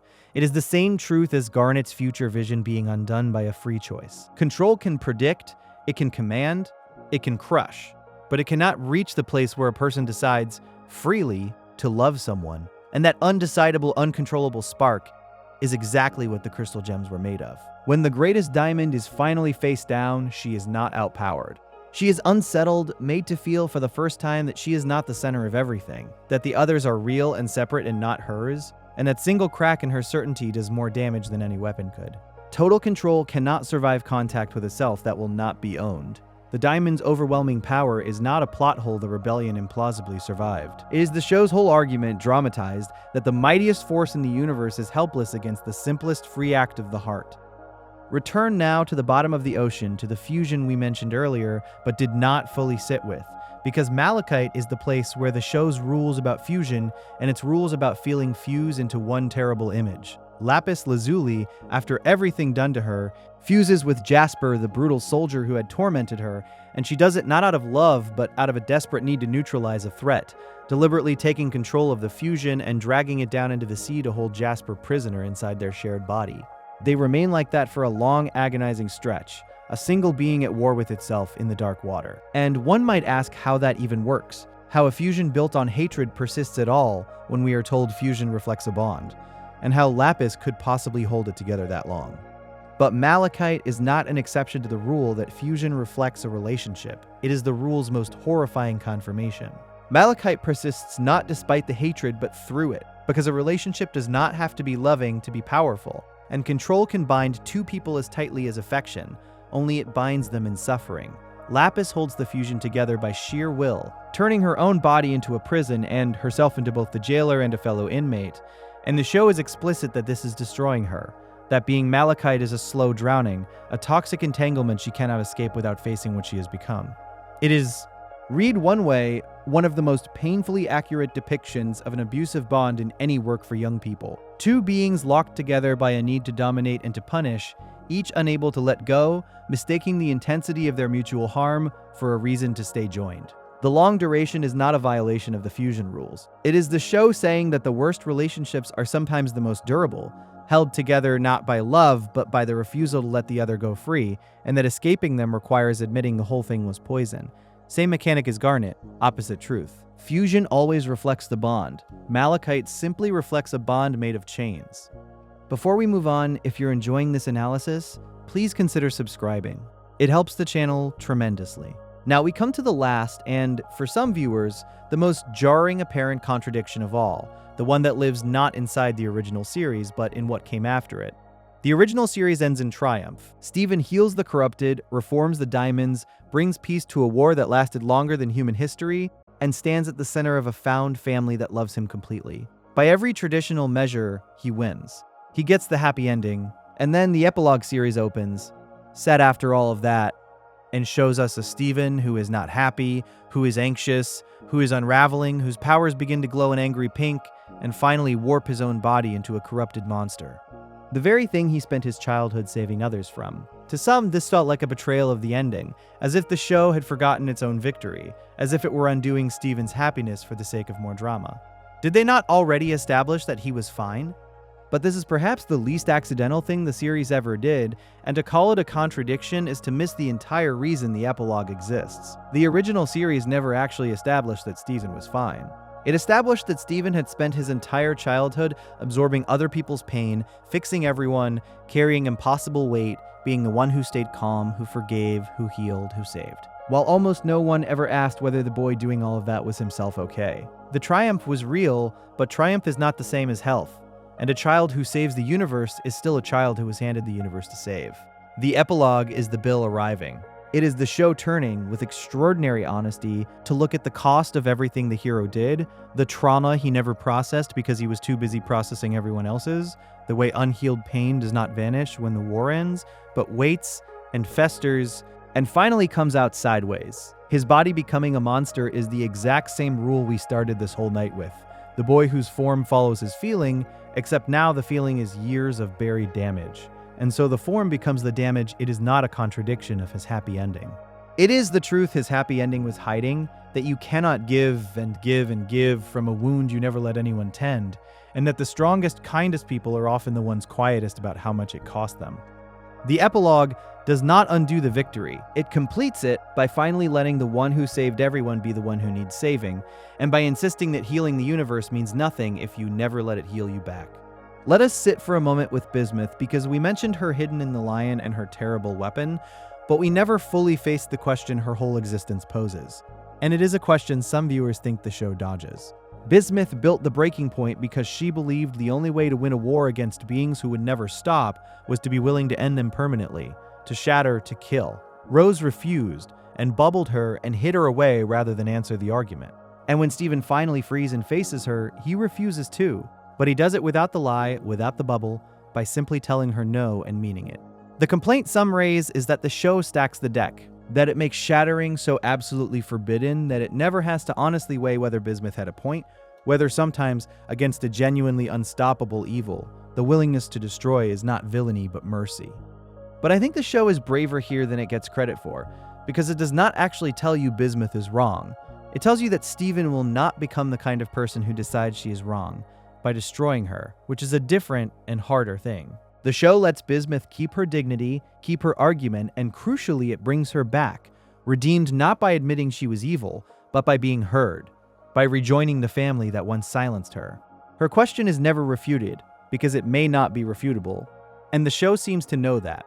What it offers instead is the conviction that the moment you build a weapon whose only purpose is to end other people forever, you have already begun to think the way your enemy thinks, and that the war is not only over territory, but over whether anyone gets to be considered disposable.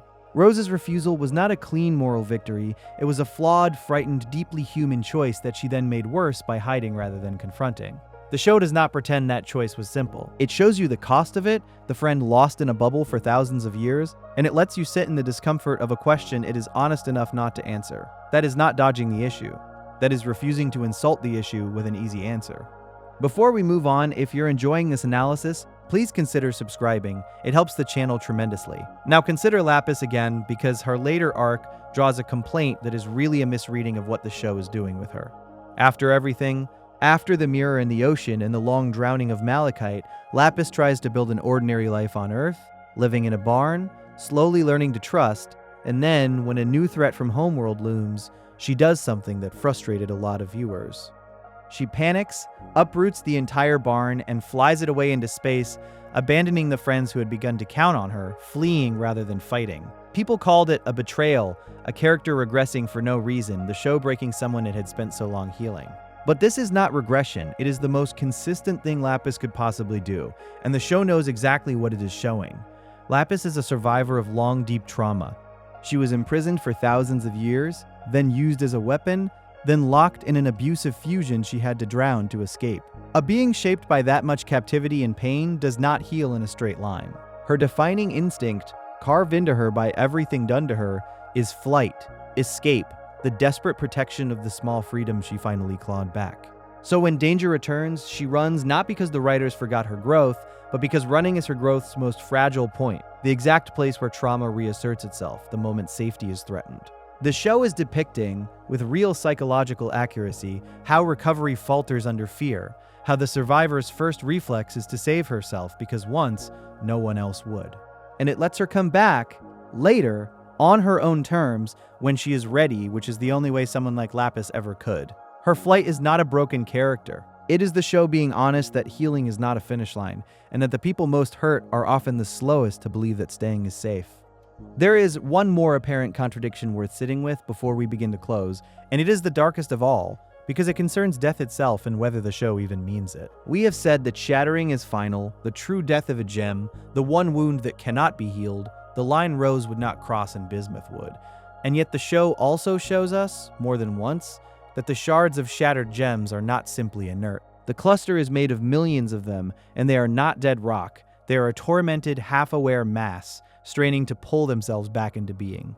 In an old abandoned kindergarten, Steven finds the fusion experiments, clusters of forced-together shards that drag themselves across the floor and reach for him, clearly suffering, clearly some kind of alive.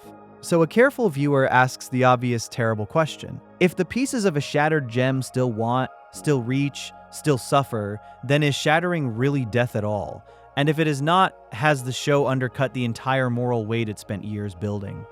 But the show's answer, when you follow it, does not soften shattering. It makes it worse, and that is the point. What the shards prove is not that the person survives, it is that something survives, a raw, mindless ache, a will without a self, the memory of wanting to exist with no one left to do the wanting. The fusion experiments are not the gems they were made from. They are not anyone. They are pure suffering with no person inside it, which is precisely why they are among the most horrifying things the show ever puts on screen. Shattering does not end the matter of a gem, but it ends the someone, and what it leaves behind is the agony of pieces that remember being whole without any of the memory, love, or identity that made wholeness mean anything. Far from undercutting the stakes, the shards raise them. They show you that to shatter a gem is not to grant them the peace of an ending, but to scatter them into a long, formless pain. That is why Rose would not do it. Not because it killed cleanly, but because it did not kill cleanly at all. Before we move on, if you're enjoying this analysis, please consider subscribing. It helps the channel tremendously. Because the same logic, the idea that diamond power operates on a different level entirely, quietly answers another thing people flag as a sudden convenient escalation late in the show. For most of the series, Steven's powers are personal and defensive. The shield, the bubble, the healing of individuals. And then, near the end, he begins to do things on an enormous scale, reaching the minds of the diamonds themselves, glowing with an authority that makes the rulers of the universe stop and listen, taking part in the healing of an entire planet's worth of corruption. To some, it looked as though the show simply handed him a final act power upgrade because the plot needed one, but the show had laid the ground for this from the moment it revealed who his mother truly was. Steven does not carry an ordinary gem. He carries the gem of a diamond. And in this universe, the diamonds are not merely powerful individuals. They are the apex of a rigid order, beings whose light made the gems beneath them and can, in principle, unmake or restore them. Pink Diamond's authority is part of Steven's inheritance, dormant, unwanted, but real, which is exactly why the corruption that took the combined diamonds to inflict required diamond light to undo. And why a boy who is half human and half diamond ends up being the one person in the universe who can stand between the rulers and the ruled and make healing happen. The escalation is not unearned. It is the slow surfacing of a birthright the show told us about long before it let him use it. And his discomfort with that power, his refusal to rule, his insistence on using a diamond's authority to free rather than to command, is the entire moral argument of the ending. And if you want the smallest, gentlest proof that the show plans these things rather than improvising them, look at the corrupted gem Steven befriends early on, the one he cannot at first heal and refuses to give up on. She arrives as a monster, but she remembers, dimly, that she was once a commander, that she once had a crew, that she once flew a ship. Steven helps her lead him to the scattered shards of that crew, and the show treats her fractured loyalty, her muscle memory of command, as proof that the person inside the corruption was never fully gone. Years before the mass healing at the end, before we knew corruption could be cured at all, the show was already quietly insisting that the mind survives inside the monster, that someone is always still in there. The payoff at the end, when the corrupted are restored and do indeed remember who they were, is not a lucky convenience. It is a promise the show made in a small, sad episode long before, and then kept. There is a much larger structural objection that people raise once the truth about Pink Diamond settles in, and it is worth taking seriously. because at first it looks like the whole war was unnecessary. If rose quartz was pink diamond, an actual diamond, one of the 4 rulers of all gem society, then why did she need a war at all? Why did she need to fake a death, raise a rebellion, watch thousands of gems die on both sides, and corrupt the planet she loved, when she could have simply used her own authority as a diamond to call off the colonization of Earth? She owned the colony. It was hers. Surely a diamond can stop her own project with a word. The war, by this logic, looks like an enormous self-inflicted tragedy that a single executive decision could have prevented. But the show is careful about the shape of power in its world, and the answer is right there in how the diamonds treat Pink from the very beginning. Pink was the youngest diamond, and within the rigid hierarchy of her own kind, she was treated less like a ruler and more like a child, indulged, condescended to, and ultimately overruled. The Earth was given to her as a kind of gift, a way to keep her occupied, but the authority that came with it was conditional, hemmed in at every turn by the older diamonds who did not take her seriously. We see her ask, we see her beg, in fact, to spare the Earth, to stop the draining of its life, and we see the others dismiss her, humor her, and refuse. Her power was real, but it was not sovereign. A diamond at the bottom of the order could not simply countermand the will of the 3 above her, especially when those 3 regarded her affection for a backwater organic planet as a childish phase to be managed rather than a position to be respected. So the war was not an alternative to using her authority, it was what happened after her authority failed. She tried the legitimate path first, and the legitimate path was a locked door. Rebellion and the invention of rose quartz was not her first choice but her last one. The only lever left to a person whose official power turned out to be a polite fiction the moment she tried to use it for something the system did not want. And that reframes the whole war from a needless tragedy into something far sadder and far more recognizable. The story of someone who discovers that her place in the hierarchy gave her every privilege except the one that mattered. The power to actually protect what she loved. The war is not a plot hole. It is the proof of how little even a diamond's authority meant against the weight of the order above her. Before we move on, if you're enjoying this analysis, please consider subscribing. It helps the channel tremendously. Because the next objection is one almost every viewer notices at some point and then quietly forgets. And it deserves a real answer. Why do these aliens, beings born from rock on distant worlds across a galaxy-spanning empire, speak perfect English, wear forms that look essentially human, and understand the customs and references of Earth as fluently as any local? It seems absurd on its face, the oldest convenience in science fiction, the universe that happens to be conveniently legible to the audience. A truly alien civilization should be unrecognizable, incomprehensible, nothing like us at all. But the show actually has an answer built into the nature of what gems are, and it is more thoughtful than the complaint expects. Gems do not have fixed bodies. Their physical forms are projections of light, shaped by mind, chosen and adjustable rather than born and fixed. A gem's appearance is not a biological given, but a decision, an expression, something that can be tuned to context. And the gems we spend the most time with, the crystal gems, have lived on Earth for thousands of years, among humans, watching human civilization rise and change, adapting themselves to it across an immensity of time. Of course they look humanoid and speak the local language. They have been here longer than recorded history, deliberately blending into the world they chose to protect. Their human shape is not a coincidence. It is camouflage and affection both, the form taken by beings who fell in love with the planet and chose to resemble its people. And when we finally see homeworld gems who have not spent millennia on Earth, the show is quietly careful to make them stranger, colder, more rigid, less fluent in the warmth and idiom of human life. The contrast is the point. The gems who feel human-like feel that way because they chose Earth and were shaped by it. The ones fresh from the Empire feel alien because they were not. So the apparent convenience, the aliens who are weirdly like us, turns out on inspection to be a deliberate marker of who has been changed by love of this world and who has not. It is not the show forgetting that aliens should be alien. It is the show using the degree of alienness as a quiet measure of how much a gem has let the Earth change them. That idea of beings who do not change while the world around them does leads to one of the most genuinely melancholy unaddressed things in the series, the matter of Greg, and of time, and of mortality. The gems do not age. They look exactly the same across thousands of years. Greg, Steven's father, is a human being, and across the run of the show, he visibly grows older, grayer, softer. He loved a being who would never age and is raising a son who is something in between. And the asymmetry sits there, mostly unspoken, the ordinary devastating fact that the human members of this family will grow old and die while the gem members will go on essentially unchanged, carrying the memory of them the way they already carry the memory of Rose.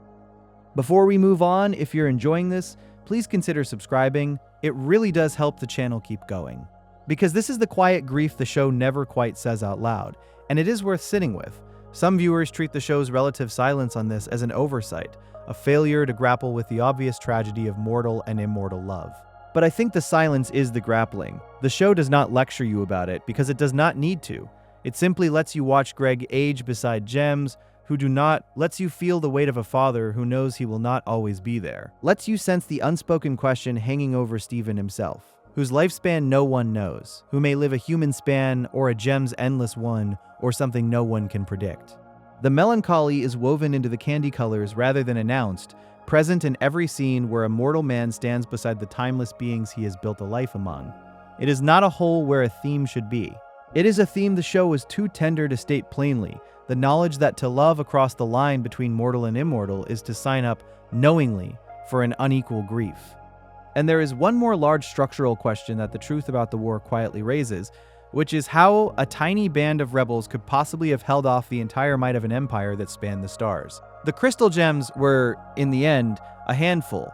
Homeworld commanded fleets, weapons, the power to grow armies from the ground and to corrupt a planet from orbit. By any military logic, the rebellion should have been crushed in short order. The fact that Earth held out at all can look like the plot-bending reality so the heroes can win. But notice that the show never actually claims the rebels won in any conventional sense. There was no glorious victory, no moment where the crystal gems defeated Homeworld's armies and drove them from the Earth. What actually ended the war was the corruption blast, an act of devastation, not defeat, the diamonds choosing to scour the planet with a weapon that turned nearly everyone, their own loyal gems included, into monsters. The rebellion did not triumph. It survived, barely, a tiny remnant shielded by chance and sacrifice while everything around them was destroyed. And the reason Homeworld then left Earth alone for thousands of years was not that they had been beaten, but, as we have seen, that they could not bear to return to the grave of the diamond they thought they had lost. The crystal gems did not win the war. They outlived it, in the ruins, protected less by their own strength than by the enemy's grief. The show is precise about this, and the precision turns what looks like an implausible military victory into something much sadder and much more believable. A war that no one won, ended by an atrocity, leaving a few survivors to guard a wounded world that the victors were simply too heartbroken to come back and claim. Here is one that genuinely puzzles careful viewers, and it cuts right to the metaphysics the show built. We are told, repeatedly, that a gem is its gemstone, that the stone holds the person, the memory, the self, that the body is only a projection and the gem is the soul. Steven carries Pink Diamond's actual gem, the very same stone, so why, by the show's own rules, does he not have her memories? If the gem is the seed of the self and he has her gem, he ought to remember being pink, remember the war, remember thousands of years of life. Instead, he remembers none of it, starts as a blank, ordinary child. That looks like the show breaking its single most important law about how its people work. But look closely at what the show actually claims about the gem and the self, because it threads this needle with real care. The gem holds a person, yes, but the show also shows us again and again that a gem can be reset, repurposed, made new. We see it with the Rejuvenator in the movie, a weapon that strips a gem back to a blank slate while leaving the stone intact. We see it in the very idea of regeneration, a gem rebuilding a self after damage. The stone is not a fixed recording that can never be overwritten. It is more like the ground in which a self grows, and what Pink did in making Steven was the most total reset imaginable. She did not pass her memories into a child. She gave up her form, her self, her continuity, completely, so that the gem could begin again as the foundation of an entirely new person. The memories are gone because she let them go, because making Steven was not Pink continuing in a new body but Pink ending so that someone new could start from the same stone. And the show proves this is consistent at the very end, when the gem is pulled from Steven and what emerges is Steven, not Pink, because there is no Pink left in there to emerge. The missing memories are not a violation of the gem's soul rule. They are the most extreme possible demonstration of it, a soul so fully surrendered that the stone it lived in could become the cradle of another.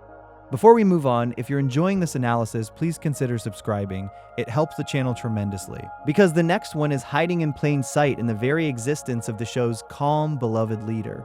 Garnet is a fusion of two gems, Ruby and Sapphire, and the show treats this as a wonder. But here is the apparent inconsistency. On Homeworld, we eventually learn fusion between two different kinds of gem is the deepest taboo there is.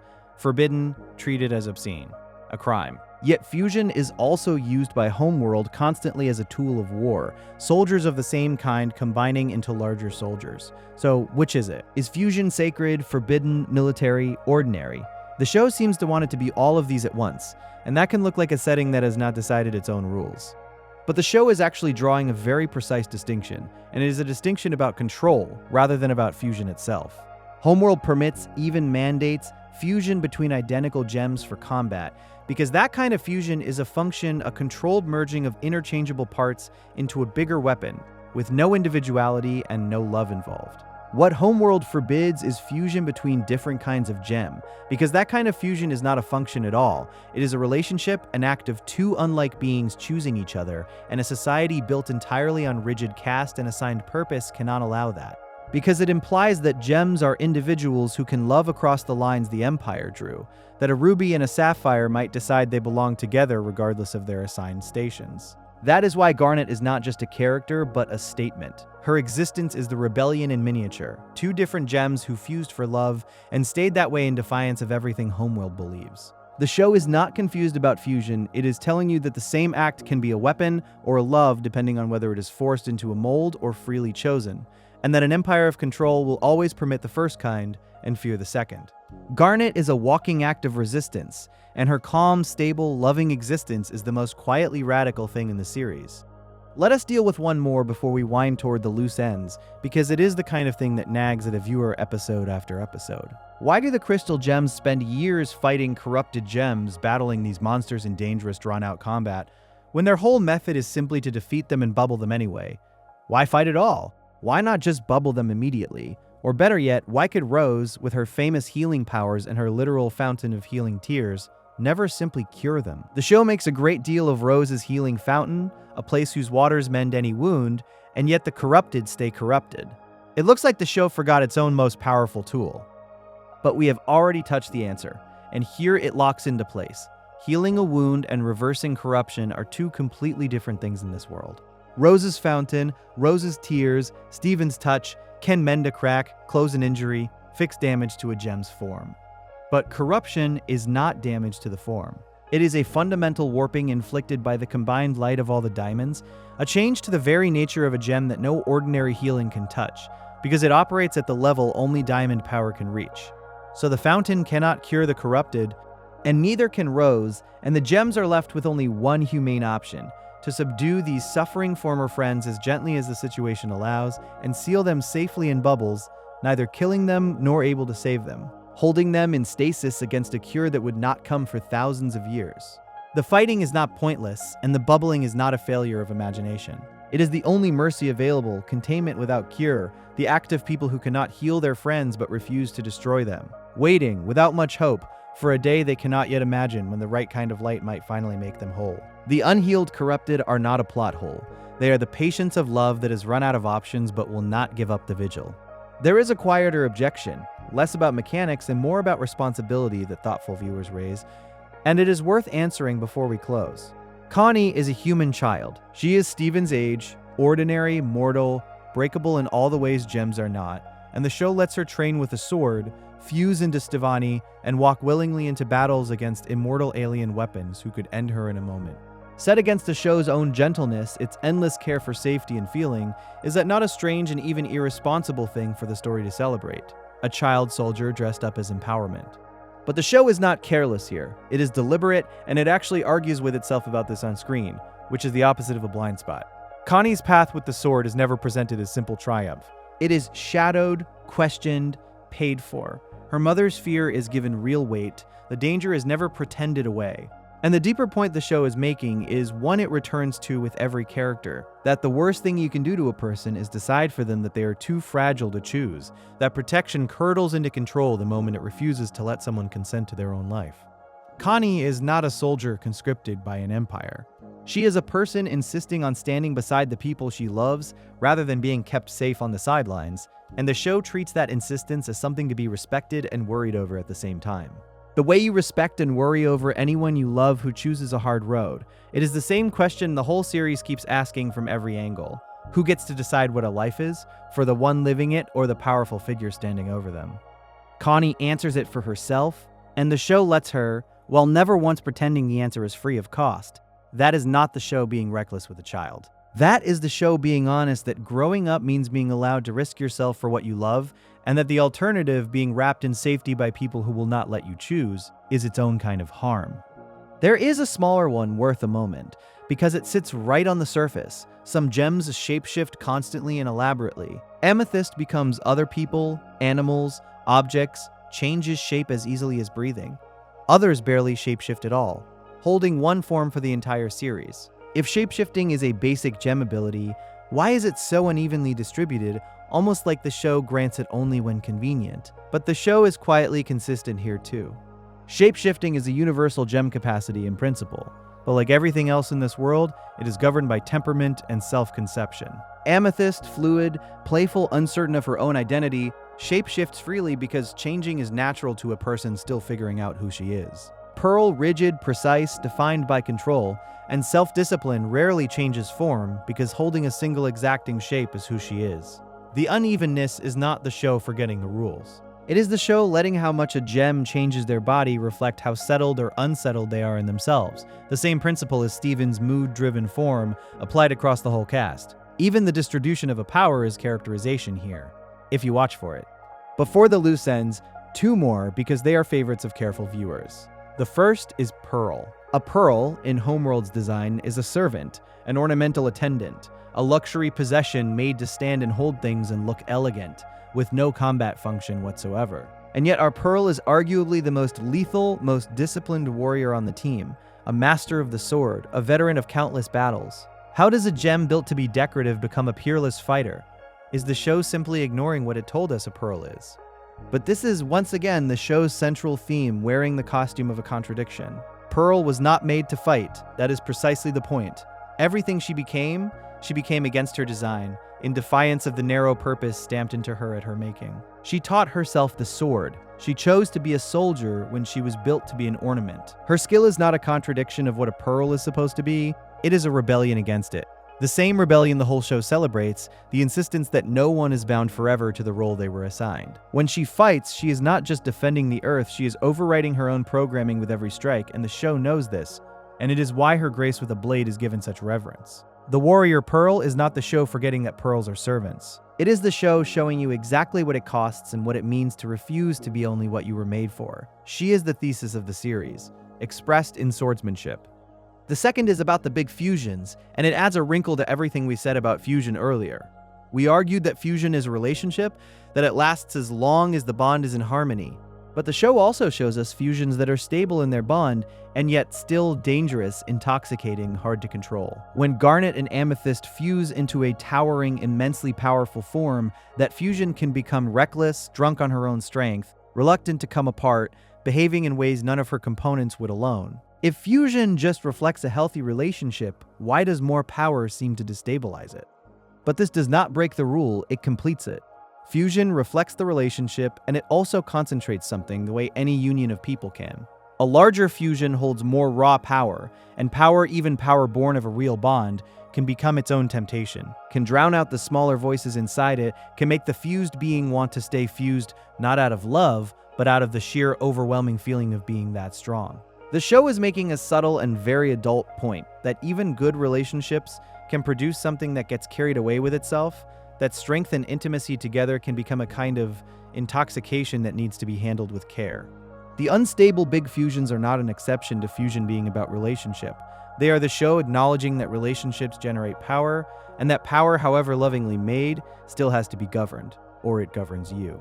That is not inconsistency, that is wisdom, smuggled into a cartoon about glowing space women, about how the things we build together can run away with us if we are not careful.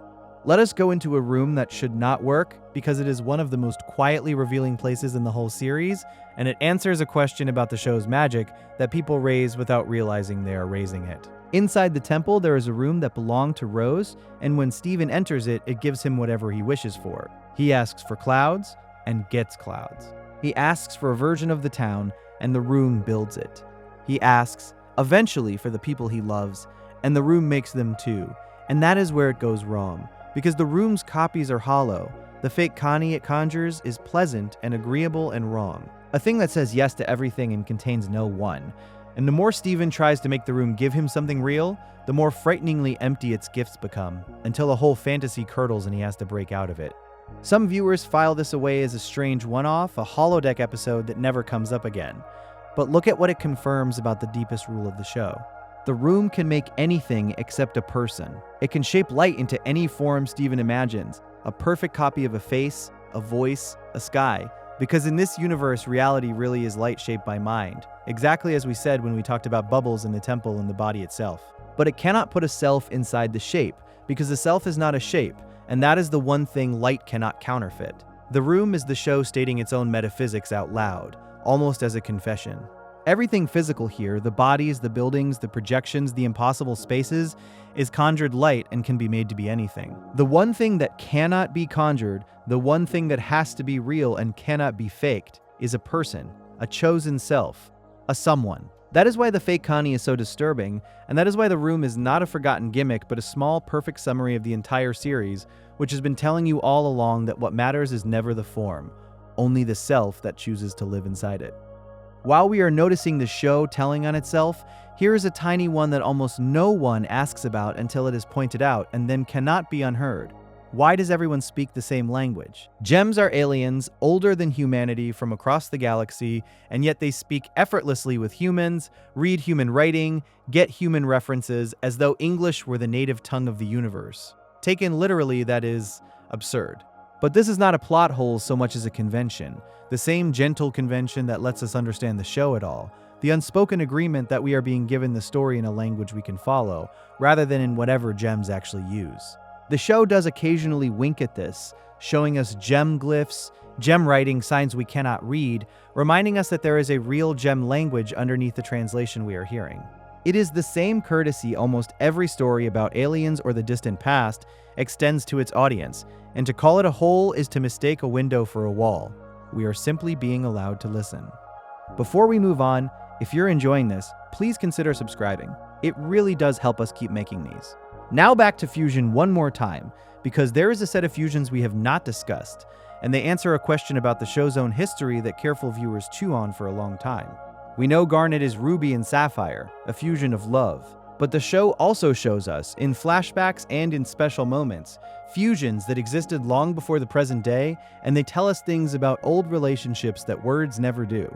There is Rainbow Quartz, the fusion of Rose and Pearl, elegant and theatrical, who existed back when Pearl's devotion to Rose was at its height, and whose very existence tells you how close, how entangled, how unequal that bond once was. There is Sardonyx, the fusion of Garnet and Pearl, all confidence and showmanship, the very fusion Pearl later tricks Garnet into making again because she missed it so much. The question some raise is how all of this fits, who could fuse with whom, why these particular combinations, and whether the show is just inventing fusions as it pleases. But the rule never changes, and these old fusions obey it perfectly. Each fusion is a relationship made visible, and so each one tells you the exact texture of the bond that made it.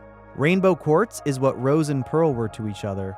Sardonyx is what Garnet and Pearl are. The fact that some fusions are graceful and some are volatile and some are impossible to sustain is never arbitrary. It is always a reading of the people inside them. The show is not making up fusions. It is using fusion the way a novelist uses a love scene or a fight to show you, without a word of explanation, precisely what two people mean to each other. And the most unstable fusion of all, Alexandrite, the union of all three crystal gems at once, makes the same point from the other direction. She is enormous and powerful, and she frequently cannot hold herself together, splitting apart mid-battle, her three components bickering their way out of their own shared body. Is that not a contradiction, that the fusion of the three most experienced gens is the least stable? No, it is the truest thing the rule could say. Three relationships are harder to balance than one. Ruby and Sapphire are a couple in harmony, but Garnet and Amethyst and Pearl, all at once, are a whole family with all of a family's frictions, its old resentments, its competing needs, and a fusion of three is only ever as stable as all three relationships among them at the same moment.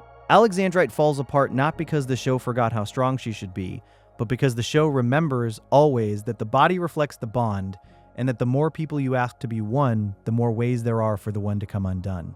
Before we move on, if you're finding this worthwhile, a quick subscribe really does help the channel. Now I want to show you the single most remarkable thing this show ever did, with its own biggest apparent plot hole. Because it did not hide from the contradiction we spent so long on earlier, the impossible shattering. It put a character on screen whose entire job was to notice it. When Steven is put on trial by the Diamonds, accused as the inheritor of the gem that killed Pink, he is defended by a small nervous gem called a zircon, assigned to argue his case. And as this zircon works through the official story of Pink Diamond's shattering, she begins in real time in front of the very diamonds who believe the story to find it impossible. She lays out the inconsistencies one by one, the way the timing does not work, the way the location does not make sense, the way a mere rose quartz could never have gotten close enough, the way the whole official account has a hole in the middle of it shaped exactly like a missing truth. She is, in that scene, doing precisely what a sharp viewer does, circling the contradiction, refusing to accept the easy version, following the logic toward the conclusion that someone close to Pink, someone trusted, must have been involved. The show takes the exact suspicion the audience has been nursing for seasons and gives it a voice inside the story and rewards it, because the zircon is right, the official story is impossible, and the impossibility is the clue.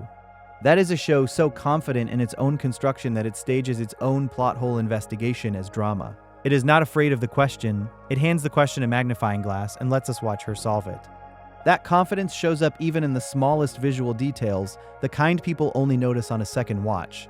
Steven has his gem in his navel, in exactly the spot where Rose carried hers, and he looks, more and more as he grows, unmistakably like her.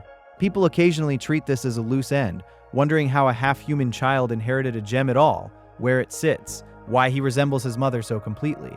But the placement and the resemblance are not loose ends. They are the most literal possible statement of his whole dilemma. He carries her gem, in her place, wearing more and more of her face, which is exactly why the question of whether he is himself or merely her continuation haunts him so deeply. The show did not put the gem in his navel and Rose's features on his face by accident, and then forget to explain it. It put them there so that every time you look at him, you are reminded, quietly, of the inheritance he is trying to escape, the mother he is made from and is terrified of merely repeating. The resemblance is not unexplained, it is the theme, written on his body. And one last large thing, because we should not leave it buried. Earlier we talked about the cluster, the planet-killing mass of shattered shards at the Earth's core, and how Steven calmed it rather than destroying it, bubbling its vast consciousness so it could not tear the world apart. But that leaves a quiet, lingering question that the show is honest enough not to fully resolve. The cluster is still down there. It was not destroyed, it was contained, held in a bubble by an act of empathy, sleeping at the heart of the planet. Is the Earth truly safe, or is there a calmed monster, the size of a world, resting just beneath everyone's feet for the rest of time? The show does not pretend this away with a clean victory, and I think that is deliberate rather than careless. The cluster, like so much in this series, is not solved. It is held. It is a buried trauma that has been soothed rather than excised, kept stable by ongoing care rather than erased, which is, when you think about it, the most honest possible ending for it. Some dangers do not go away.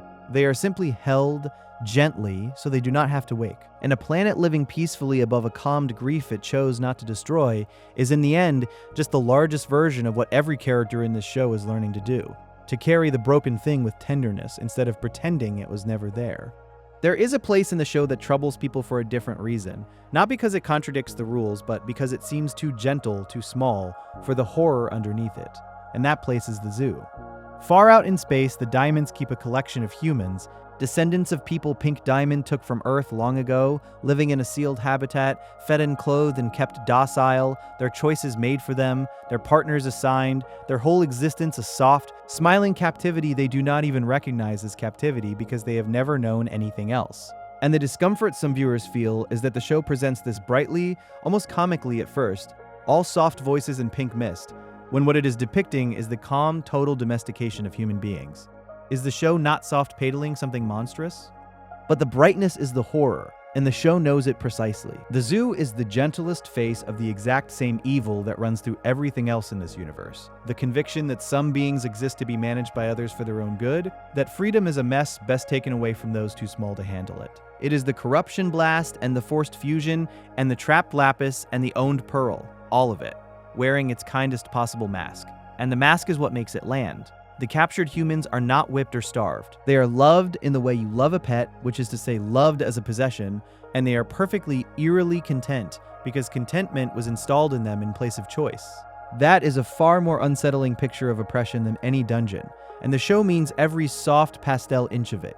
It is not soft pedaling cruelty. It is showing you that the most complete cruelty does not look cruel at all from the inside, that a cage with good food and kind keepers is still a cage, and that the people most thoroughly controlled are often the ones least able to imagine they are not free. The zoo is not a tonal misfire. It is the show's whole argument about domination distilled into its most quietly devastating form. And tucked inside that same place is the answer to a question we raised much earlier and left open. The question of where Amethyst's family ended up. The quartz soldiers guarding the zoo turn out to be other amethysts and quartzes made on Earth, the very batch our amethyst came from, now serving as cheerful, rowdy keepers in the heart of the Empire. People sometimes find it strange that soldiers bred for war are doing this soft custodial work, but it fits exactly. They were made for a colony that no longer exists, soldiers without a war, and so the Empire reassigned them to the only Earth-related duty left, watching over the Earth's stolen children. They are displaced veterans given a meaningless post, and they greet our amethyst as the long-lost member of a family she never knew she had, and the reunion lands precisely because the show had set up her loneliness so carefully so many seasons before. It is not a coincidence dropped in for a nice moment, it is a seed planted early and watered late, which is, as we have seen all night, simply how this show works. Before we move on, if you're enjoying this analysis, please consider subscribing. It helps the channel tremendously. Now let us face the criticism that may be the most serious of all, the one I think has the most real weight, because it is not about a rule at all, but about forgiveness, and whether the show extends it too easily. By the end, the diamonds are not destroyed. They are redeemed. The very beings who waged a genocidal war, who corrupted an entire planet's worth of gems into millennia of suffering, who built the zoo and ran the Empire and shattered and dominated without a second thought, are brought, through Steven, to something like remorse and then welcomed into the work of healing what they broke. And a lot of thoughtful viewers find this hard to swallow. It can feel as though tyrants are let off the hook, as though atrocity is wiped clean by a change of heart, as though the show's boundless empathy curdles into letting the powerful escape consequence. This is not a plot hole, it is a moral choice, and it is the one place where I think honest people can disagree with the show rather than simply misunderstand it. But let me give you the show's case as fairly as I can, because it is not naive, even if you end up rejecting it. The series believes, all the way down, that no one is beyond reach. That the same logic which says a corrupted gem is still a person in there must also apply to the corrupted family at the top. That the diamonds are themselves victims of the very system they enforce, frozen by a grief they could not face, repeating the only patterns they were ever shown. It does not argue that they did nothing wrong. It argues that healing the universe means healing even the ones who broke it, because to do otherwise, to answer their domination with destruction, would be to accept their own logic that some beings are disposable. Steven does not forgive the diamonds because their crimes were small. He forgives them because he refuses to become someone who shatters, even shatters monsters, since the moment he does, the cycle simply continues with a new face at the top. Whether that is wisdom or whether it is too kind to the powerful is a question the show leaves genuinely open, and the epilogue, by showing how much that relentless forgiveness cost Steven himself, quietly admits that the price of being the one who heals everyone may be more than any one person should have to pay. The show is not blind to the objection. It built its final act out of it. While we are being honest about the things that strain, there is a smaller one worth naming. About Jasper the soldier, who spends the series consumed by the need to be strong, to fight, to win. Late on, she becomes corrupted, twisted into a monster by forcing herself into a dark, poisoned kind of power, and then later still, she is healed along with all the others. Some viewers feel her arc is left thin, that a character built up as a major threat is corrupted and uncorrupted almost in passing, her inner life less fully resolved than those around her.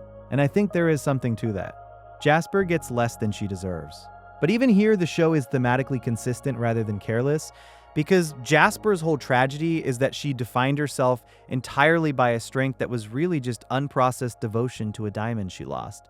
And a person who has made themselves into a weapon is genuinely hard to heal, because there is so little underneath the weapon to heal back into. Her thinness is partly her own, the hollowness of a life spent being only a soldier. It is a place where a real limitation of the show and a real truth about the character happen to overlap, and I would not pretend the writing there is as rich as the show at its best. Not every thread is woven with equal care, and Jasper is one the show loved a little less than it should have. Before we move on, if you're enjoying this analysis, please consider subscribing. It helps the channel tremendously. Because there is a place in this story that looks at first like the biggest world-building contradiction of all, a place that seems to break the rule that Homeworld destroys everything it conquers. And it is worth going there before we close. Far out in space, Steven discovers a hidden station, a great curved enclosure where human beings live. Not corrupted, not enslaved in any obvious cruelty, but kept gently in a kind of paradise that is also a cage. They are the descendants of humans taken from Earth long ago, before the colony fell. And they have been bred and tended across countless generations in a soft, managed contentment, dressed in simple clothes, fed by unseen hands, their every need met and their every choice quietly made for them, watched over by a family of amethyst guards. They do not know Earth. They do not know they are captive. They have been preserved like a private collection. And the obvious question is enormous. Homeworld exterminates. Homeworld corrupts whole planets and strips them for resources. Why, of all things, would this empire keep a tender little zoo of the very species whose planet it tried to destroy? But the answer, when it comes, is not a contradiction of Homeworld at all. It is a window into the one diamond we have been circling all night. The zoo was Pink Diamond's. It was her project, her secret, built in the days when she was beginning to love the life on the planet she had been given to colonize, and could not yet admit why. She could not save the humans openly. She could not stop the colony, not yet, not as the youngest and least powerful of the diamonds. So she did what we have watched her do in every other corner of the story. She hid what she loved. She tucked a fragment of Earth's life away in a private place where it would be safe and controlled and out of sight. Preserved rather than freed, loved in the only way a person trapped in a system of total control knows how to love, which is by keeping. The zoo is not evidence that Homeworld is secretly gentle. It is evidence that Pink Diamond's compassion, like everything else about her, came out crooked, expressed as possession because possession was the only language her world had taught her. She saved them and imprisoned them in the same gesture, and could not see the difference, because no one had ever shown her one. And that is why the zoo belongs in this video rather than in a list of contradictions. Because it is the same pattern again. The loving concealment, the gift that is also a cage, the kindness that cannot quite escape the shape of the cruelty it was born inside. The amethyst guards who run it, the family Amethyst later meets and adores, are themselves earth-made gems folded into the task, which is why they are warmer and rowdier than other Homeworld gems, carrying the same out-of-place quality we talked about before. The humans in the zoo are docile not because humans are naturally docile, but because they have been engineered across generations never to want anything they are not given, which is one of the quietly most disturbing ideas the show ever floats. A portrait of comfort so total it has erased the very capacity for freedom. The zoo is not a hole in the world building, it is the world building's darkest joke, that the most loving thing the future tyrant of Earth ever did was build a beautiful prison and call it care. Which brings us, finally, to the hardest question anyone raises about this show, and the one I most want to be honest about because it is not really a plot hole at all. It is a moral one, and reasonable people disagree about it with real passion. At the end of everything, the diamonds are forgiven. The beings who waged a genocidal war, who corrupted every gem on Earth into millennia of monstrous suffering, who ran an empire built on slavery and extermination across countless worlds, are met by Steven not with judgment but with empathy, are reached, are changed, and are folded, more or less, into something like a family. And to a great many thoughtful viewers, that lands wrong. It feels, they say, like the show asking the victims to comfort their abusers, like a child being made responsible for the redemption of the tyrants who hurt everyone he loves, like genocide answered with a hug. That is a serious objection, and I do not think it should be waved away, so let me give it its full weight before I give you the show's reply. The case against the ending is roughly this. Forgiveness, to mean anything, must be earned, and earning it takes more than a single moment of being seen. The diamonds cause immeasurable suffering, and then are absolved in what feels, to these viewers, like an afternoon, without ever truly reckoning with the scale of what they did, without justice, without consequence, simply because Steven, the wronged party's son, chooses to love them into changing. And there is something uncomfortable, the argument goes, in a story that places the burden of healing the powerful onto the shoulders of the people they oppressed, that seems to suggest the answer to even the worst cruelty is for its victims to be patient and kind enough to fix the cruel. That is a real reading held by people who love this show, and if it is yours, I am not going to tell you that you are watching it wrong. But here is what the show is reaching for. and why I think it is doing something braver than it is sometimes given credit for. Steven Universe does not actually believe the diamonds are good now, or that what they did is erased, or that a hug is justice. What it believes, and what it has been building toward from its very first quiet episode, is that cruelty is a cycle, that abusers were so often made by abuse, that the gem who corrupts was once a gem who was crushed, and that the only thing that has ever actually stopped a cycle of harm in all of human history is someone refusing to pass it on. Steven does not forgive the diamonds because they deserve it. He reaches them because he has understood the one thing the entire war failed to understand, that you cannot shatter your way out of grief, that meeting cruelty with more cruelty only makes more of it, and that the only exit from the loop is the terrible, unfair, exhausting work of being the one who breaks it. The show is not saying the diamonds earned peace.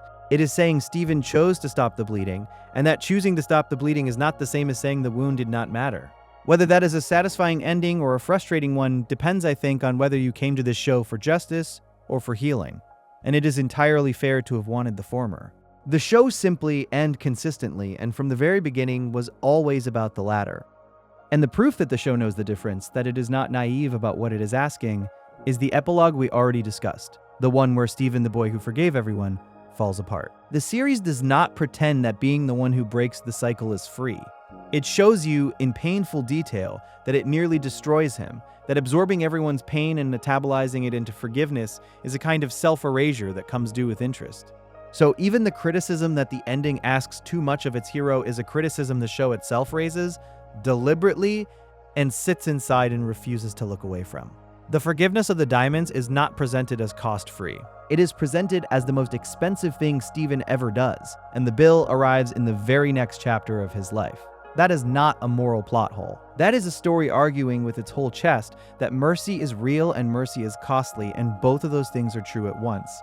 Before we move on, if you have made it this far and found it worthwhile, subscribing really does help us keep making these long, quiet videos. Now, let us give the last of our attention to the one gem who most resisted that mercy, because her arc contains what some viewers call an unfinished thread, and what I think is actually the show trusting you to finish it yourself.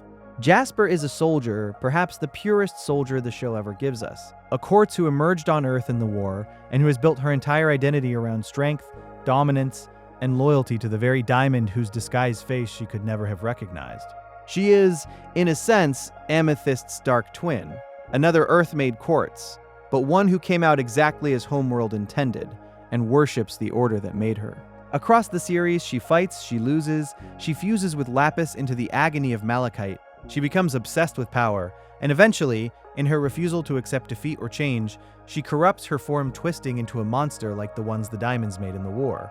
Later, she is healed along with the others, and the complaint is that her redemption, if it even is one, happens largely off to the side, that we are not shown the long inner work of a fanatic learning to be a person, that she simply appears at the end, somewhat softened without the screen time her transformation would seem to require.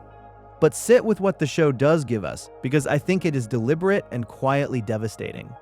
Jasper's tragedy is that she is the war's perfect product, a being who was made to fight and was never given anything else to be, and the reason her healing cannot be a tidy on-screen arc is that there is no clean story for a person like that, no satisfying montage of a soldier learning to love peace. The show refuses to give her an easy redemption, precisely because an easy redemption would be a lie about how hard it is to unmake someone the war made all the way down. What we see instead is the smallest, most honest beginning, a gem who has lost every framework she ever had, standing at the edge of a world that no longer needs soldiers, with no idea who she is supposed to be now. That is not an unfinished thread. That is the truthful portrait of what actually happens to the people a war builds when the war finally ends. The ones who do not get a heroic homecoming or a clear redemption, but simply have to stand in the wreckage of their own purpose and slowly, awkwardly, without ceremony, figure out how to exist. The show gives Jasper not a resolution but a doorway, and trusts you to understand that the walk through it would be long and unglamorous, and hers alone. I promised at the start that I would be honest about the handful of threads that really are left hanging, the ones where the kindest reading still ends in a shrug, and it would be unfair to spend a whole night defending the show without naming them. So here, gently, are the loose ends I think are genuinely loose. We never learn the full origin of Lion, and while I have argued that this is a deliberate and beautiful silence, it is still, strictly, a question raised and never answered. And there are small hints scattered around it, suggestions of other creatures like him, that the show never develops. We never get a complete account of Pearl's life before Pink Diamond, only fragments and implications. Some minor gems we meet are bubbled, healed, or set free, and then simply drift out of the story without a final note. Their futures left to our imagination, rather than the show's. The exact mechanism by which a being of pure light and a human could produce a child remains by necessity more poetry than biology, and there are small continuity wobbles of the ordinary kind that any show running over 160 episodes will accumulate. A background detail that shifts, a minor character whose arc trails off, a thread picked up with slightly less care than the ones the writers clearly loved most. But notice the texture of even these real loose ends because it tells you something. Almost every genuine gap in Steven Universe is a gap of omission, a place where the show chose not to tell you something, rather than a place where the show told you two things that cannot both be true. That distinction is the whole difference between a plot hole and a mystery.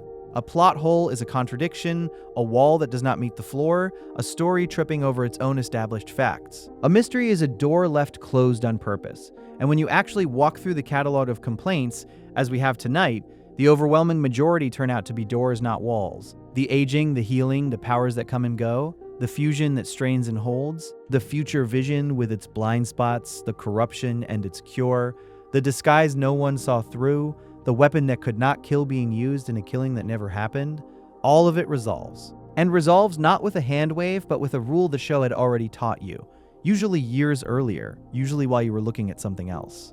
That is the pattern I want to leave you with as we begin to close, because it reframes the entire title of this video. We came looking for every plot hole in Steven Universe, and what we mostly found instead was evidence of a show written backwards. A show that knew its ending before it wrote its beginning. A show that planted the sword that cannot shatter so that the fake shattering would land. That established the body as a mirror of the heart so that a boy turning into a monster decades later would feel inevitable. That built the rules of fusion and corruption and the gem as soul so carefully and so early that almost nothing it did later could surprise its own logic. Only ours. The so-called holes are, again and again, the negative space of a plan. They look like absences only because we reached the place the answer would go before the show was ready to put it there.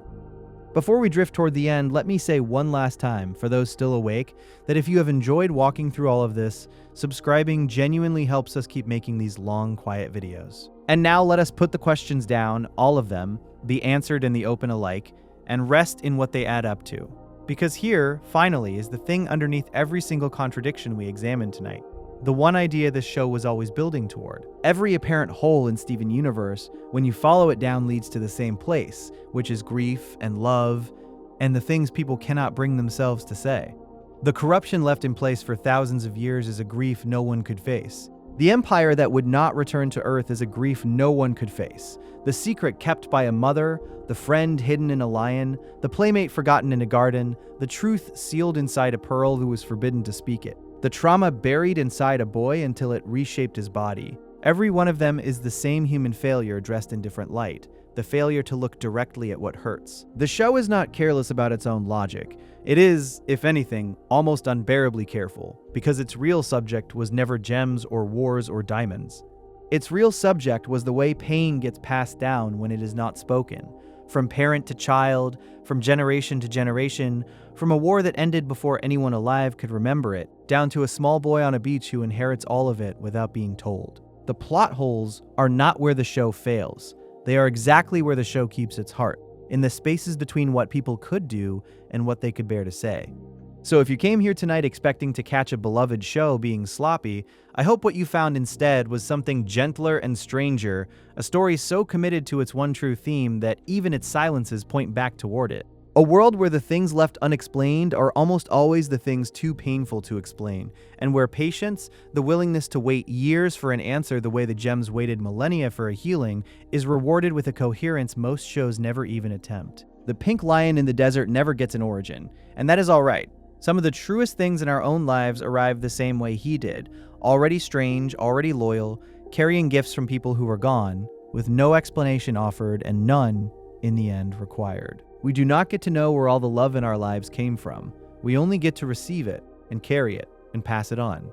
That is the answer the whole show keeps returning to, underneath every question we raised. Not a mechanism, a meaning, And it was there from the very first scene, waiting, the way it was always waiting, for us to be still enough to see it. If you enjoyed this video essay, make sure to subscribe. Thanks for watching, and I'll see you in the next one.